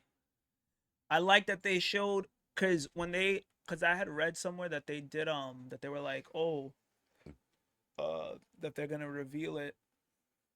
I was telling my coworkers, I was like, there's no way that they show Lobo in this trailer. And then he was like, why? And I'm like, because Avengers Doomsday, they haven't revealed their trailer yet. Yeah. Obviously, you want to save the set, because he's the set. Like, I'm gonna be honest, like Supergirl is the star of the movie, but Lobo is the attraction, because Yes. Lobo, he's not a big character, but he's also not a nobody. No, I think he's what is it? HBO is it? I mean What is it? they are literally aliens. Oh, like in Yeah, yes, this I like don't. what do you want? But then honestly, I personally am a fan when it comes to showing space stuff. I'm a big fan, and I think it's probably one of the most successful ways to translate like the idea of human entities living in space. Like to translate that, it needs to feel like the bizarre scene in Star Wars. It needs to feel like how Guardians of the Galaxy did it. I think it's the best way to translate it, in my personal opinion, because it show I don't it, like it almost gives me like alien vibes. It's like the idea that people are just hanging out in space, and it feels every place feels like a bar in space, and everybody's kind of weird and kooky because why wouldn't they be? It's space. Um, I think Guardians of the Galaxy made James that a Gunn really ain't cool. even write or direct this. I don't Exactly. even So I know don't know how if the they fuck they like. got that this was a James Gunn. I don't know, bro. I just think that when you strike gold on telling a certain medium, you have to kind of like use that as the skeleton and build around. I think it's just an amazing way to show this is how people function in But space. this is nothing. This is And no. There's no team yeah, that's what here. I'm saying. There's no team, but it's just like It's Lobo and Supergirl teaming up. even Thor kind of did it a little okay. But yeah. But I think the reason why I like this team up of Supergirl and Lobo is because they're the same characters but opposite. Where it was like Supergirl or Kara, she watched her planet blow up. Mm-hmm. She watched her planet blow up. She watched her planet get genocided, and she had to go to Earth to just become a human. Whereas Lobo, he killed everybody on his planet, and then he left because he found out, oh shit, uh, I can't die. Only my own people can kill me. So if I just kill everyone, I'm Mm. immortal. Mm. So he destroys his own planet. So you have two people um, that did the opposite to their planets. One was sad, and one was like, listen, man, if this makes me the best in the universe, then I gotta do it. I gotta do it. I gotta Yeah, do I it. gotta do what Yeah. I gotta do. So I like that and this shows you that like they really understand the characters and they truly understand storytelling and they understand that like this is the type of shit where you really see, you know, the DCEU, James Gunn and his team, they understand the characters and they understand which characters can tell a good story. And this is why I'm excited with for Supergirl because Lobo and Supergirl are polar opposites, but they have the same experiences, but polar opposites. Mm. And I think they're teaming up to get the To main this bad guy. guy. Yeah, Which is what you're talking about, where like when Marvel DC does these crossovers, when anyone does a crossover, it's like who you choose. Like if you just choose it because it's well, let's put this character together. because they're popular. Yeah, it's like it's not gonna work. But you can make random characters work together if there's a through line, and it's like it seems like these guys do. I don't know much about Lobo. I do know that he's immortal essentially, and then like, he's kind of like a I just told you his origin yeah, story. yeah, pretty big, but he's just like that. But he gives off this uh sort of like badass metal rocker sort of thing in Listen, space type character, which I think is a cool. I've always thought that was a he's a cool, goth biker essentially. basically, yeah. Yeah, he's like a goth biker badass The who kiss inspiration kind of type thing going to yeah, fuck with, yeah, he's you know. and they couldn't have gotten a better movie to put him in. They couldn't have gotten a better character to play him. Um and it's cool. And I'm interested to see him. Oh, this is when they made him like when they tried to reboot him and everybody fucking hated it. Ah, yes, Everybody was like, "Get this shit the fuck out!" I remember when that first came out. yeah. Everybody was mad. Look how they massacred my boy.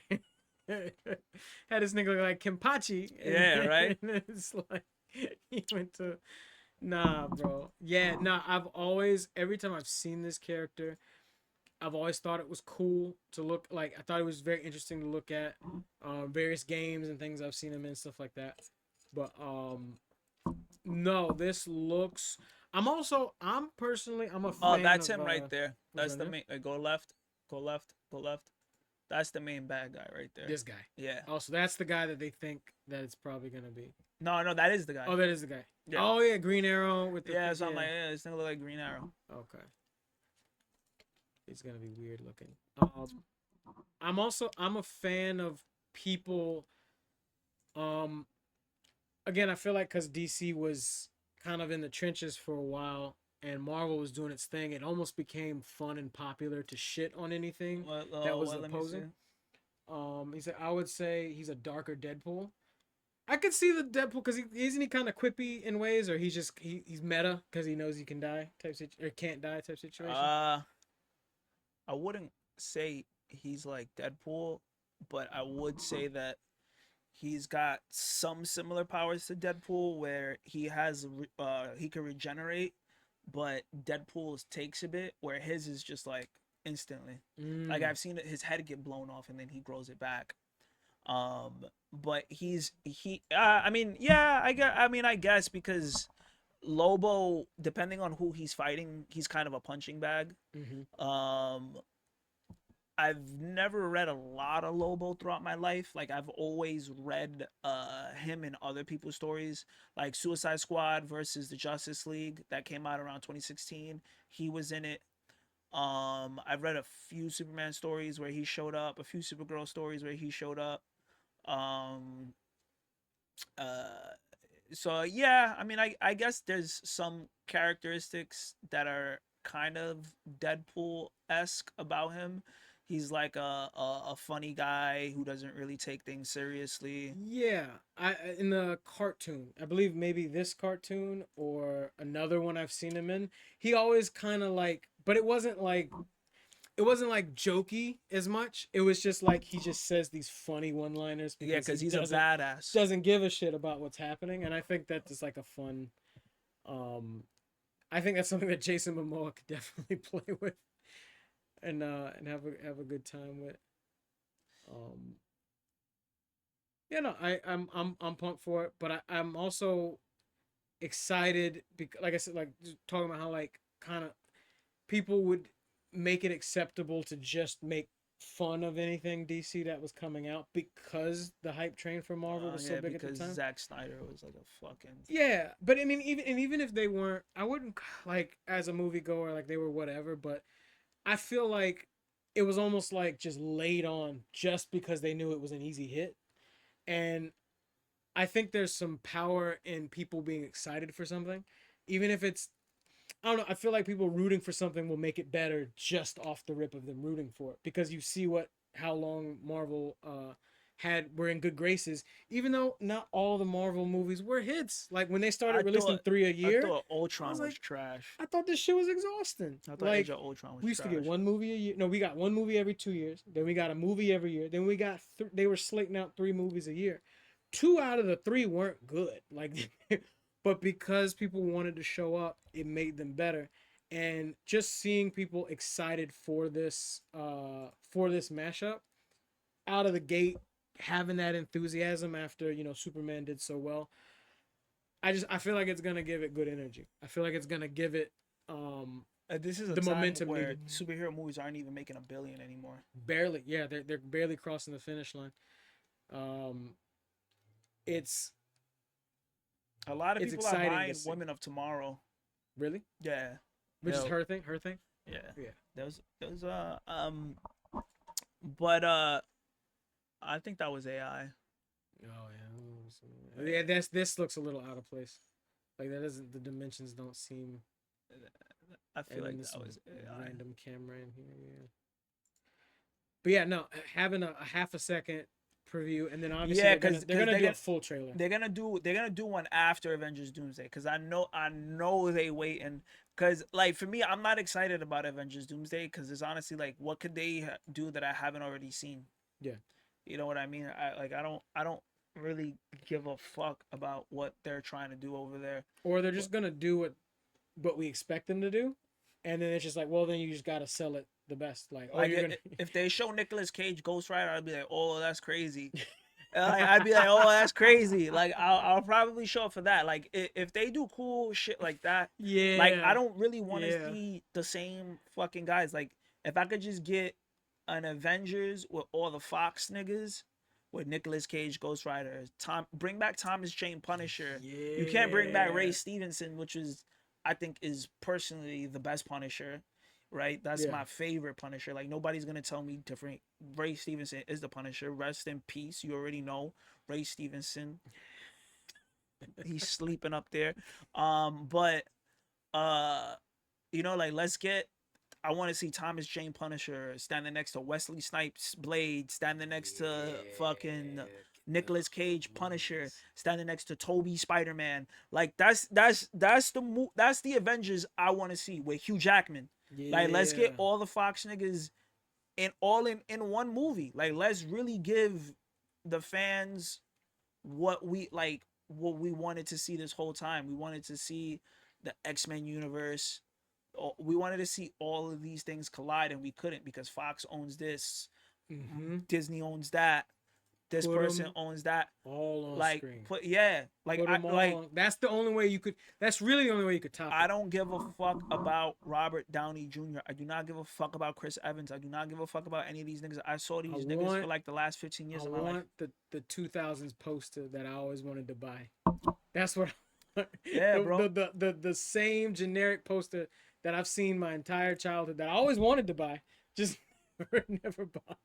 Obviously, there's some characters that were just done so horribly that I wouldn't want to see them like next to each other. Like I wouldn't want to see Miles Teller as Reed Richards. I wouldn't Mm-hmm. want to see uh who's the homeboy from the Fox one or the other Fox one from the Rise of the Silver Surfer Oh one. yeah, yeah, yeah, yeah. I don't want to see any of them come back. Yeah. I don't want to see any of them come back. Like I like if I could get Pedro Pascal with all the Fox people, or if I could get John Krasinski with all the Fox people, that's cool. You know what I mean? Like that's what I want Avengers Doomsday to be. Like I want all the Fox people. Fuck it, throw Channing Tatum in there, right? Who I gives a heard he might be coming back as Gambit. yeah, or Yeah. who gives a fuck, right? Yeah. Like I don't really care about yeah, fuck it, throw him in there.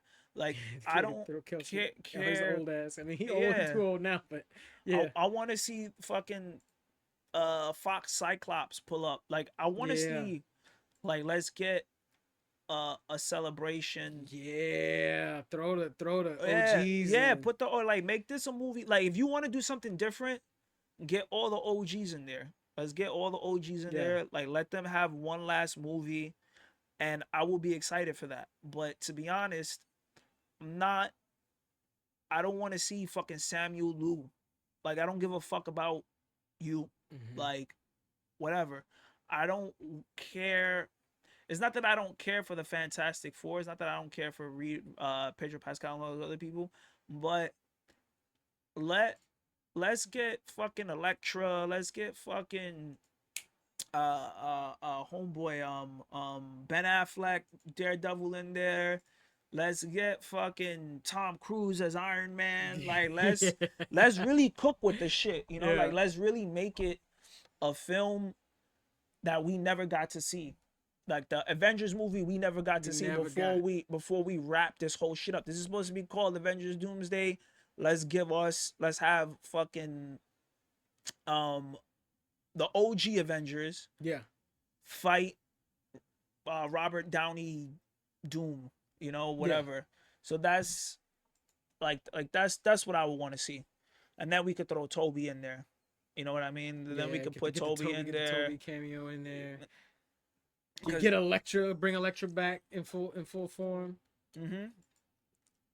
And fucking Thomas Jane Punisher in there. Yeah. Like that's what I would want to see, but I don't know.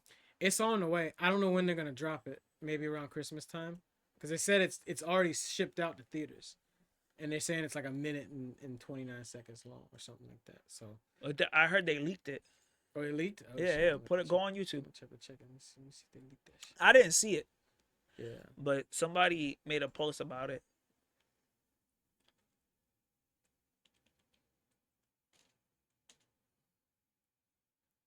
How this stuff been doing on the YouTube?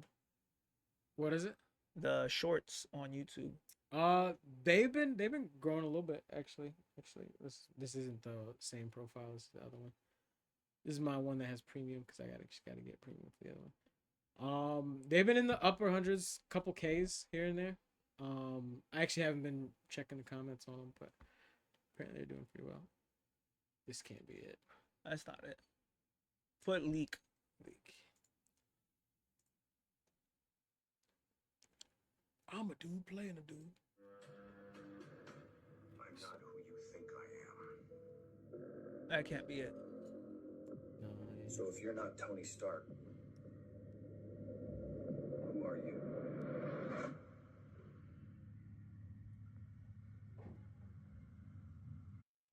no, I don't know what that is. Let's see what they got.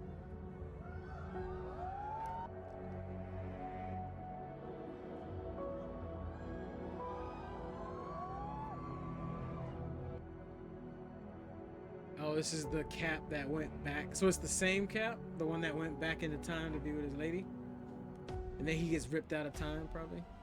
Oh no.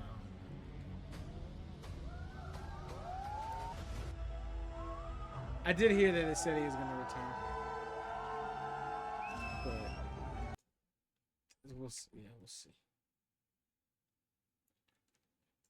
I saw the video. I saw the video, but I need to live out the life that he never got to live. It almost looks like a B-roll from the original. That was the leak. This looks. Yeah. I'm seeing a lot of hate Because they What did they're say gonna that do- he is. I saw that like a day or so ago that they did confirm, or supposedly he's gonna be back. Which he said that they said that they weren't, but now it's like I know you need this to go well. You're bringing everybody back. Everybody's getting. A check. Yeah, I don't give a fuck about everybody. I just want to see shit I never seen before. It literally is going to have to do that impossible, like, and it's not to beat DC. I think DC's trajectory is solidified, like they're on an upward swing. But for us to be interested in Marvel again, you gotta throw the whole budget out the window, bro. You gotta give us something You crazy. gotta bring back everybody. You- I want to see you got- Thomas Jane Punisher. Bring my son back. Cause they reference him in the Deadpool Wolverine movie They do, don't with they? his bazooka. Yeah. So I don't know why they couldn't bring him back. It's not like they can't bring him back. Well, maybe because they're trying to put this guy in there, Barenthal in there. They're gonna put. They can't put Bernthal in there. Maybe they're gonna try to. Yeah, do that. what the fuck Bernthal gonna do to Doom? Well, that's why they're giving him the Iron Man suit. They're Like not you said, giving him the Iron Man suit. They They're not gotta giving him. give. they Listen, as gotta- much as I want Punisher to bring, as much as I want him to be in there in Doomsday, he ain't coming back. And they're not giving Bernthal the Iron Man Thomas suit. Jane was good though, bro. He's all right. He was that nigga. He's all right. It's cool. He was cool. It was a little, his tagness were a little hokey, but He's all right. with the popsicle thing, that shit made me laugh. That was taken out of the comic. Really? Yeah. Oh shit. That happened in the comic. That's- It was written by my favorite Chuck Dixon. Ah, your boy. Fucking hate that guy. It's your boy. Oh, they tried to face off it, but no. Yeah, man. We within the next couple weeks, we're probably gonna get some more.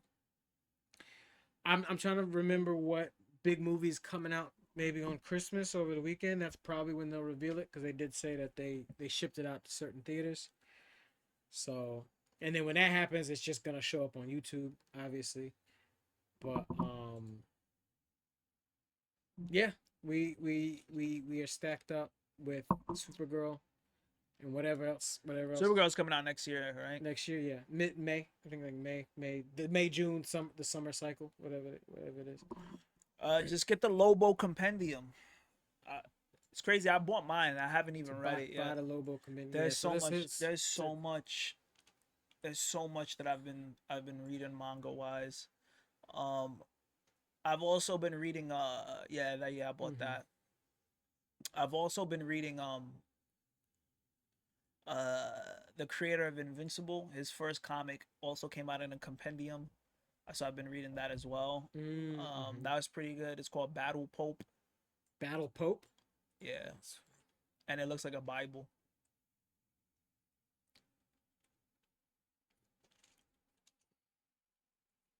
Oh.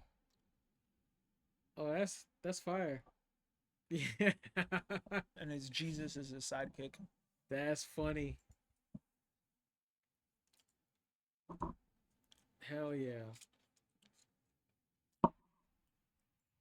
Check that out.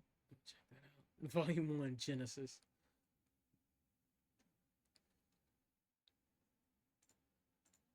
No, yeah. And then I got one oh Plastic Man.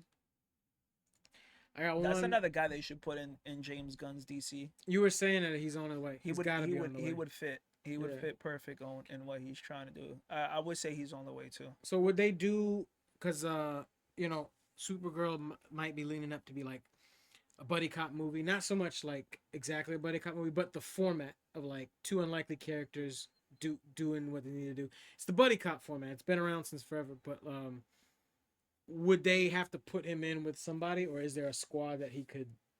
Is there a part of a thing that he would work well in, or I would he think just he need to was be? in the Terrifics. Okay. I can't remember if he was. I'm pretty sure he was Ooh, which would he was line in the up with- Terrifics. okay. Yeah, because I think it's him, Metamorpho, Mr. Terrific, and one other person.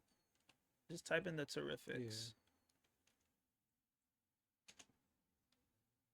Yeah. See, I was right. Yeah. Okay. So and the Wonder Twins. I think the Wonder Twins are in it. Oh, Wonder Twins. Yeah. Okay. I think those are the Wonder Twins. I can't see. Oh yeah, he's all up in there. And then Metamorpho, right? Yeah, So there's already Man Bat. two. Adam is in it. Yeah. So there's already. So right now in the.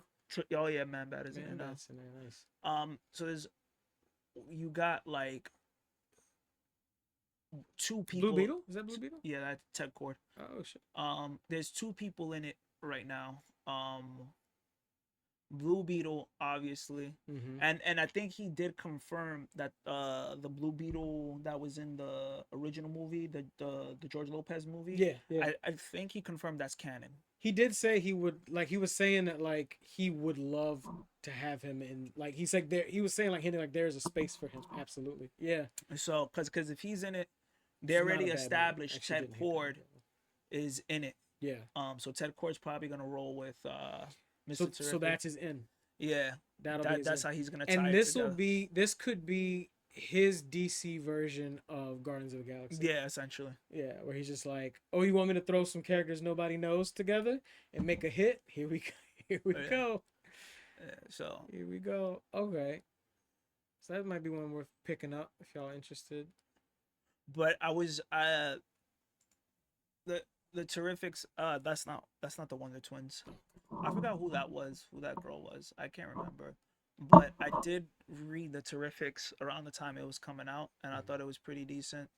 I only read like the first 3 issues. But Plastic Man is really good. Gail Simone wrote a really good Plastic Man, so I suggest you check that out. But Who yeah. would you cast for Plastic Man? Who would I cast for Plastic Man? I feel like Jim Carrey in his prime in the 90s would have been Yeah, that would have been cool. But been a great who's casting. who's James Franco's brother? Oh, shit, I know his name too. Dave Franco. Yeah, Dave Franco. Davey, yeah, Dave Franco. I can see that. And he's on a little run right now. He did a couple horror movies this year. He did some other stuff. Can you put Dave Franco? Yeah. Just do a little side by side.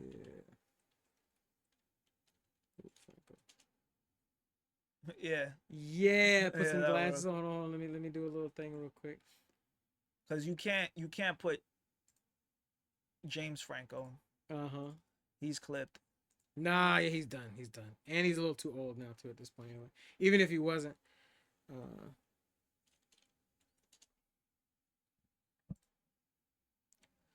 Yeah. Yeah. Dave Franco, Plastic Man, do it up. Another person that they could do.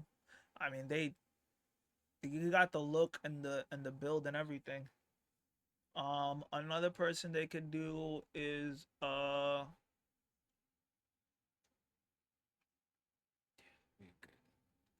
Henry Cavill wouldn't be bad.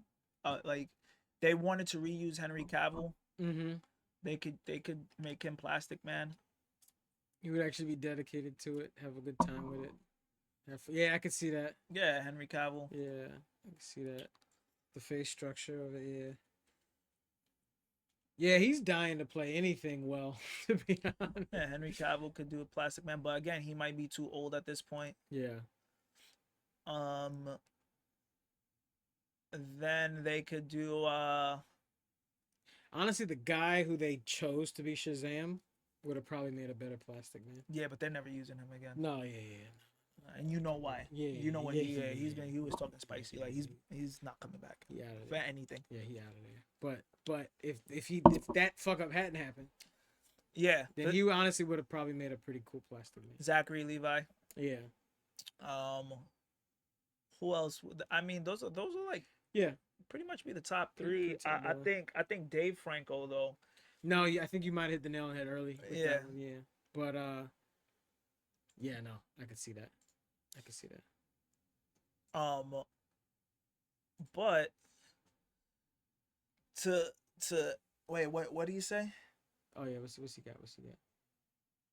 I got 2 Tomb Raider games coming, a Star Wars Old Republic game, and some other games coming.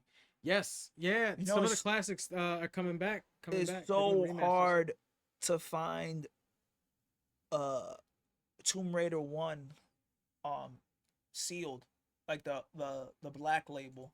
Oh, the OG, yeah. I tried to buy one and it was like really hard. I forgot how many they made because I finished all of them. they have the collection reduce. They have the like remaster series on Switch, and it's volumes 1 through 3. It's games 1 through 3 on one game, and then 4 through 6 on the other. My personal favorite was Legends. That nigga on Reddit was wildin'. What? He said, wait, go back. Oh, was it all? Where was it at? Scroll down. Is the only great game This nigga's from the wild. original trilogy. No, I played 3 crazy, but I got burned. Well, I burned myself on Tomb Raider. I accidentally messed up on like Tomb Raider 3 or 4 or 2, whichever one it was, where I accidentally saved like mid fall. Because back in the day, you could do that shit. And I just like, I fucked up my whole save. like every time I loaded, I was just falling. And then I got tight for a while. And I stopped playing it, but Tomb Raider 2, I think, was the best one, but that's just 2. yeah, Tomb Raider 2. So- That's just me. Yeah, that But one. the black label. Yeah, Okay. that's fucking hard to get. Yeah, 3 was the shit. Legends was my favorite though. Like the one for 360. I know what you're talking about. I finished With- that one as well. Yeah, with the where you open up on the boat and you're just like you're swimming. This one, Yeah, you open up and you're swimming and it's just I wasn't like, crazy about that one, but it I was did just like finish it. that brought me back into it. And then the new one has an HD remake out now, whatever it is. The recent one. This I new feel girl. like the Crystal Dynamics one, Which one? the one that Crystal Dynamics made. Yes, yeah. They're doing it, but no, yeah. What else he Yeah, said? buy older stuff, bro. That's honestly my recommendation. Just buy the stuff that's on sale. Don't worry about the new shit. Don't worry about because it's either not good or it's $80. Don't even worry about it, bro. Buy Oh, games. Sonic on sale. Cross World announced new characters. Did they? Yeah. they Oh did. shit! What they got? Yeah, just to throw that back in the pot. Let me see. I'm still waiting on that Switch 2 update though. They gotta hurry up and stop fucking with me.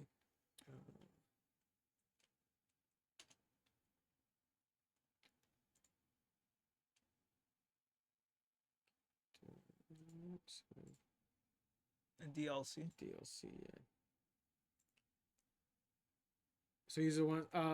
So they did add Super Monkey Ball. They did Tangle, not familiar with, or Whisper.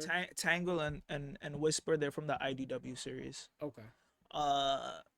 Nights into Dreams. I'm most excited for that one. Yes, Nights into Dreams.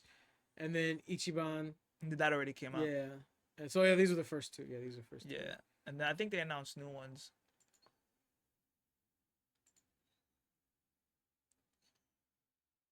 It's another pack. Pac-Man. I think I remember hearing about that. Zero. Mega Man. Proto Man. Avatar. Proto Man. Oh yeah, it is Proto Man, not Zero. Oh, is that them there? Oh shit. Yeah, that's them. That looks slick. Is this real? Is it Crash? No. Wait, let me click that. There's no way that's real. The live premiere is all about. Is that new DLC? racers, movie skins, Sonic movie Oh, skins. that's. I don't even think that's the. Should That's be a some other part. shit. I literally clicked on this. How about to the look at Joker? That shit. Oh. That actual Joker, Batman's Races. I think he. No, that's a wish list. I think he used the wish list. Yeah.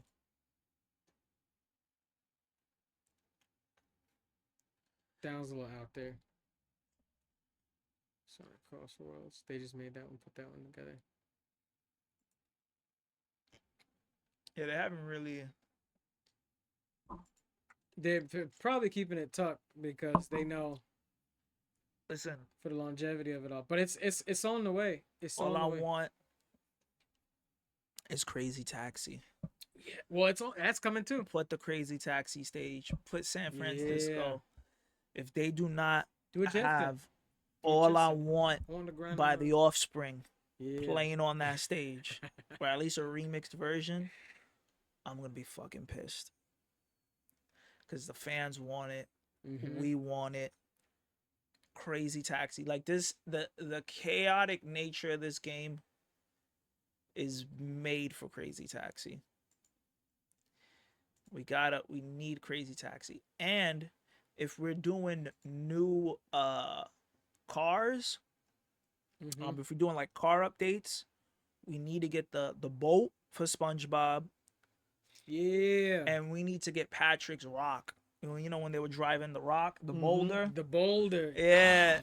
Riding the boulder. Yeah. They used to Riding ride these babies for days. They need to Yeah. put that in there. I was Boulder. would be very disappointed crazy. that Patrick didn't have the boulder. They had the Krabby Patty mobile, which is fine because it's to promote the movie. I get it, whatever. Yeah.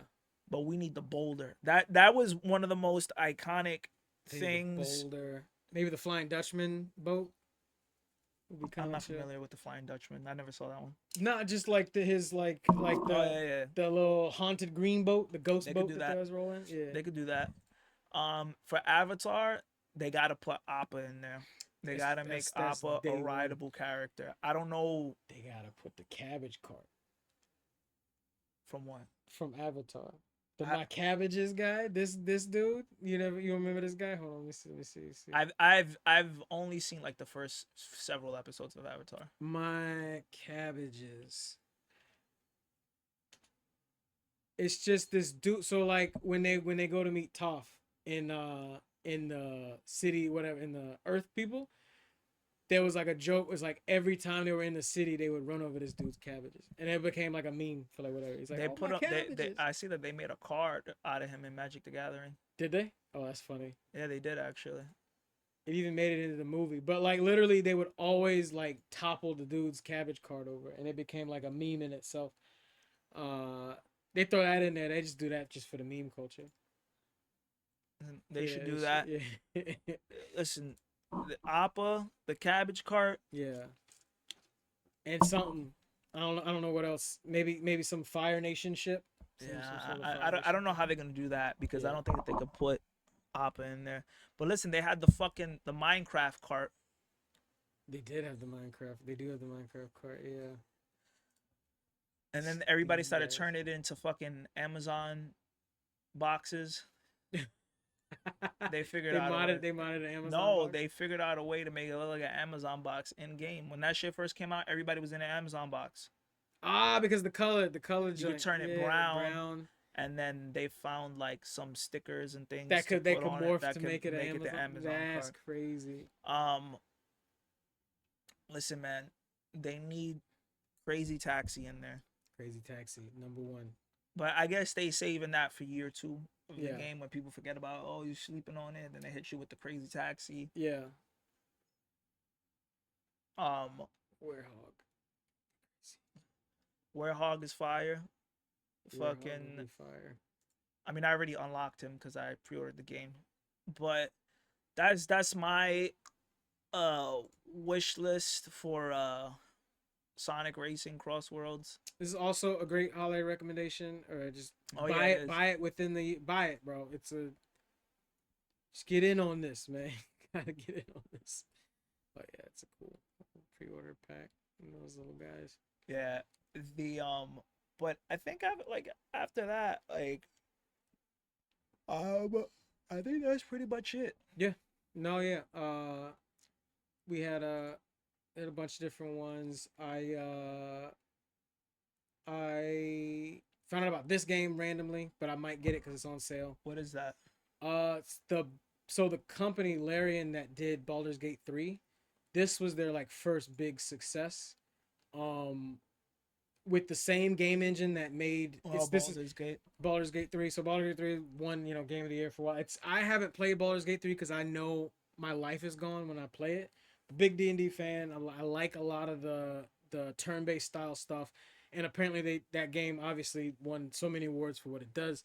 But they're saying that people who either like the game or just got new to just Baldur's Gate, you should play this. It is their like first major entry, and they say it's in its own way just as good as Baldur's Gate 3.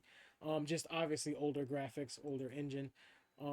Switch 2 just did a free update for it, and it's on sale. So if you buy the Switch 1 copy and then just press the free update, you'll get the Switch 2 copy for free. Oh, that's cool. Basically. So whatever.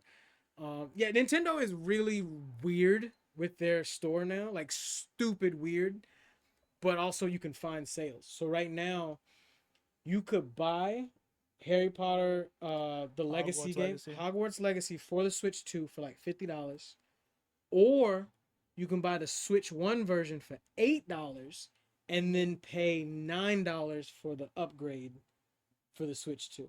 So I don't know. I guess that's more of like a publisher thing. I think it. Yeah. So there are these weird loopholes. Harry Potter for Sonic Cross Worlds. That's it. That's the next one. Throw him in. He's WB, right?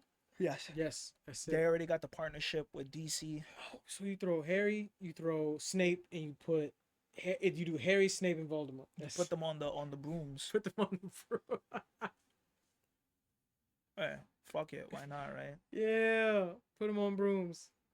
Make it happen. But I'm personally gonna check out this game within the next couple weeks. I feel like I've been throwing it out there. I'm doing Secret Santa at work, and I'm doing it for a couple years. We've been doing it a couple years. But I tell them all the time, What you getting? Just give me a GameStop card or give me points on the Nintendo store. So I say that every year, and sometimes I get that, sometimes I don't. What you getting? What you getting? What's his face? Wait, who'd you get for Secret Santa? This other kid, not my guy. I know you're talking.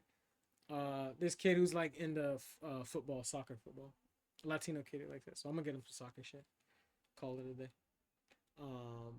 Which I think they'll like. No, it's like, and it's it's the thought that counts type shit. You it's a $50 limit, so you just buy something cool. You end up getting something cool. But like if you're smart, you just tell everybody out loud what you're into, and then you'll just get that. I don't know. I mean, for the most part, I don't tell nobody shit. Oh, it's like they better know. They better know what I'm about. I don't give a fuck. Yeah. My coworker at the comic book store, Mm-hmm. I didn't know he was in the back room. Yeah. So it's like the back room is behind the register. It's like a thin wall. Mm-hmm. And I was like, oh yeah, I got Grem. And then she was like, bro, he's in the back. And then he heard me. I heard you. So then, you doing this? then 2 weeks later, he's like, yo, I know. Yeah, and I told him what I was gonna get him, but he was like, nah, just get me this. And it was like some bullshit old mystery box. And I'm like, bro, I'm gonna get you the Venom keychain, like, cause it was like a Labubu, but it was like a Venom. And And then cause he has one of Naruto, So then I was like, just get him the Venom Oh, one. it's like the little in the like bear looking thing with the Naruto face. Yeah, Yeah. yeah, yeah. And my boy Sway, who you met, he's got a lot of those. Yeah. So then they did one for the Spider-Mans. Yeah. And then I was like, I'll just get him the Venom one, or whatever. But he just he's really up on that. Like Mhm. he really wants like the little bullshit keychain. So I was like, all right, dude. Like, So much for them to really get. Yeah. So, yeah, that's pretty much. I mean, that's just a couple ideas. There's a couple different things, but I'm gonna be playing a bunch of random stuff over this holiday season. I threw this up as a last just to see if I don't really give a shit about Fortnite, but I do have a coworker who is addicted, and he basically tells me it is Ready Player One now. So it is, bro. Yeah. Yo. Somebody told me their Switch 2 machine is basically a Fortnite machine now. So like now like I want to download. Remember when I texted you the copy of Fortnite that's sold for graded and a 10? And I told you I remember looking in EB Games when EB Games was EB Games, and they had it. It was like $15, and I was like, "Fuck! I should have just bought that shit." Yeah, you listen. Back when that shit was on disc. $42,000 it sold for. That's A crazy. 10. They graded it. Yeah. I just bought the Kim Kardashian skins. Yeah. I gotta I bought the bundle. So The bundle? it came with like the spandex suit, and then you could change it to like different colors and shit. So I really need to get on Fortnite then. And then she got another one with the coat and the one without the coat. And then she come with like a her little thing where she glides is like a jet. Yeah. And then she got the little makeup lamp. That's her. That's her. Damn, bro. So it really is crazy out here. So you could have Kim Kardashian Yeah. fighting with Homer Simpson, Yeah. fighting with Spider-Man, Yeah. fighting with Sarah Connor.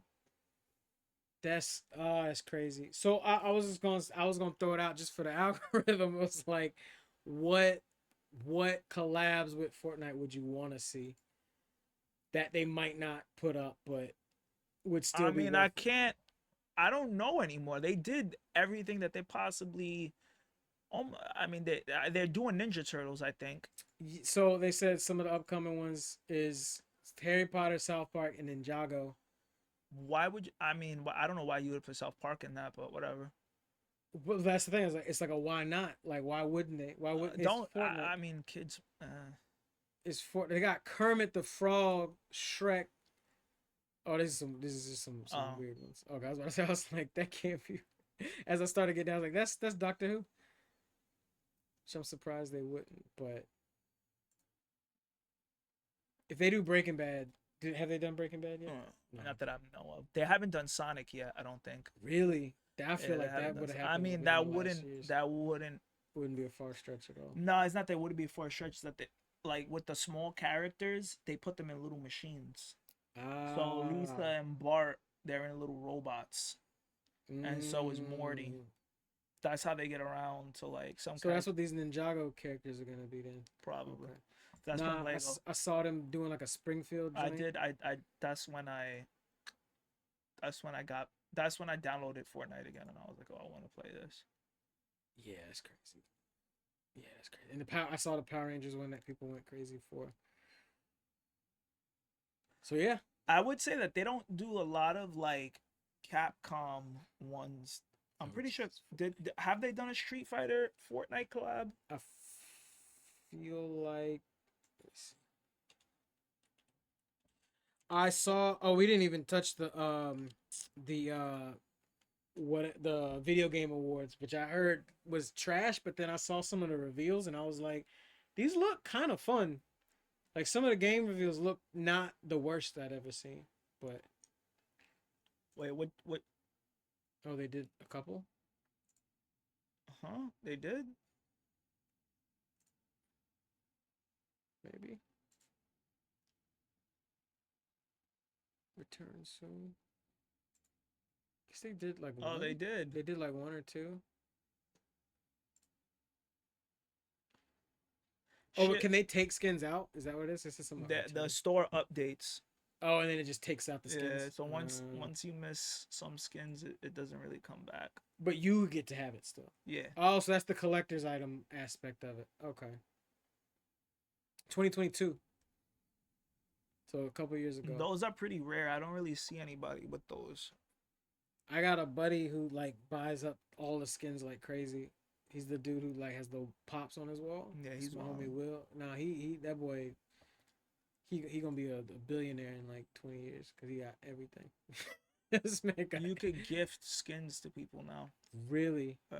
Oh, all right. Who want to gift the skin for real? Cause I'm trying to not look like a scrub when I boot up. What else they could do? I mean, I don't know. Silent Hill. Well, I think they could do in the horror Resident theme, Evil.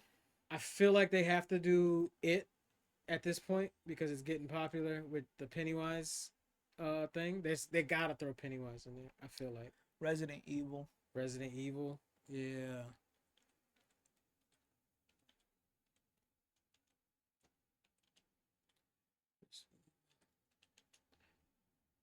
They gotta throw. Did they do one? I don't know if that's real. It looked like a mock-up. Go to all.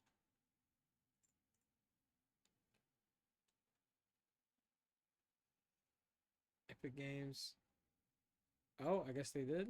They did. Wow. Yo, bro, it's like nothing that they Yo. haven't.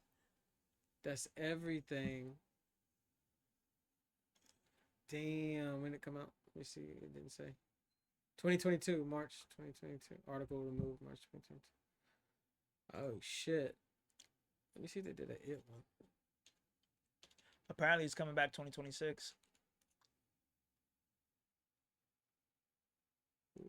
Nah, they Nah. haven't done one, so you could expect that to come back. Yeah. Oh, these are all of them. Look. I better do it.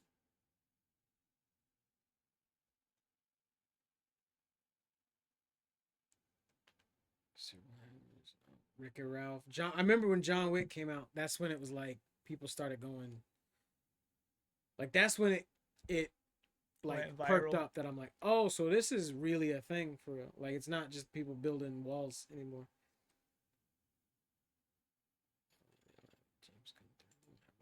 But all right, so then I guess I'm downloading Fortnite tonight. Click the Kim Kardashian Fortnite wiki. Where they at? Yeah. So you got Kim Cakes?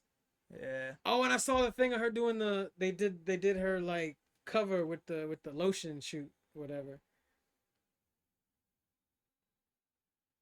Wow, you can get Kim Cakes on Fortnite is crazy. That's crazy talk.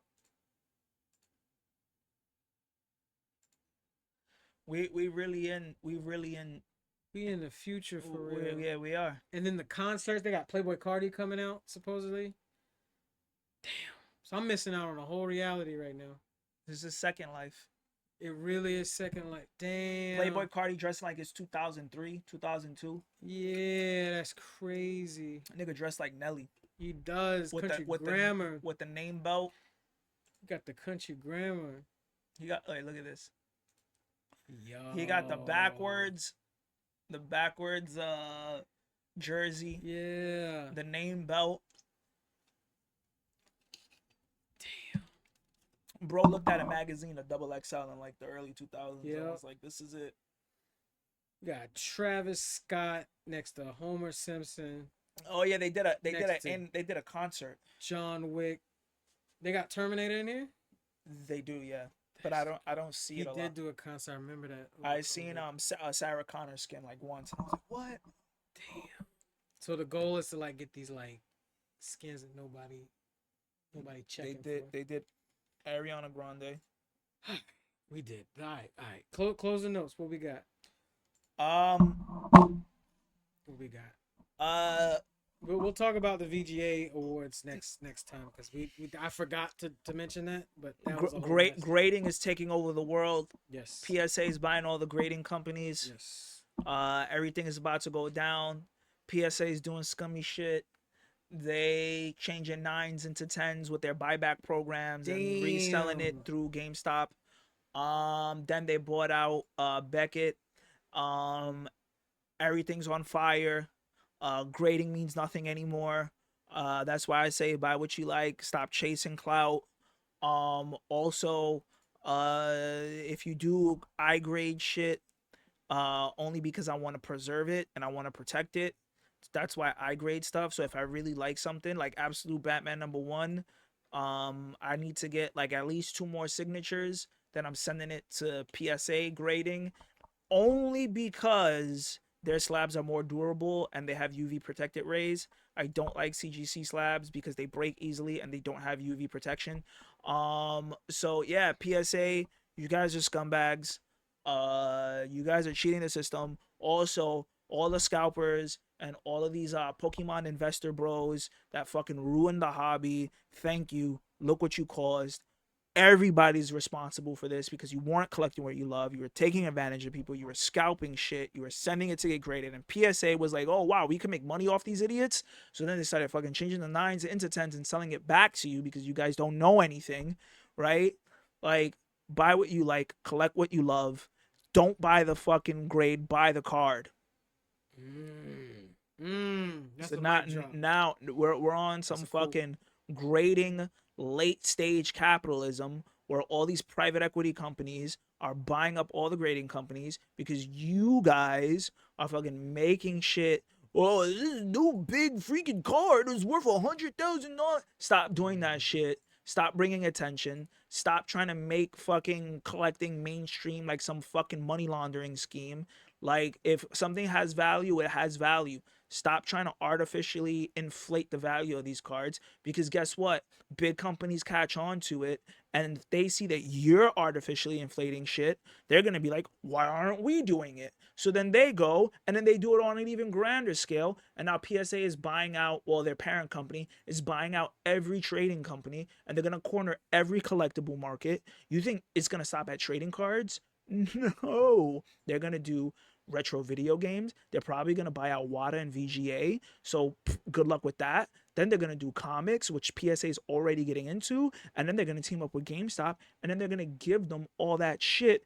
And then they're going to give you lower grades so you could sell it back to them so they could reverse the grades to higher grades so they could give it back to GameStop and sell it to you at a premium. Stop fucking doing dumb shit. Stop bringing fucking heat onto these fucking collectible communities. Like, stop trying to make money off of people because there's people like me who do shit because they love it. I don't care. If I can make money off of a book, whatever. But I don't because I buy shit because I like it. If it's worth something, it's worth something. If it's not, it's not. But like, y'all all trying to make a fucking quick buck, and I get it. The economy is like terrible. All this shit is going on with the world, a lot of uncertainty. A lot of people want different streams of income because everything is not sustainable. And I get it. You want the hobby to pay for itself, but at what cost? You want to fucking knock down a kid at Walmart over a fucking ETB? Is that what you want? It's the juice is not worth the squeeze because no matter how hard you scalp, no matter how big of an empire you think you're building, an even giant fucking more smarter, more money, more conniving, thieving, and all of that shit is gonna do it better than you. So yeah, that's it. Late stage capitalism. Stop scalping shit. Yeah. But if you guys air it out, if you guys do come to comics, I'll be ready. I'll be ready, and I'll welcome you. I'll welcome you. That's it. Enjoy the rest of the year. Yes. That was like the PSA buying out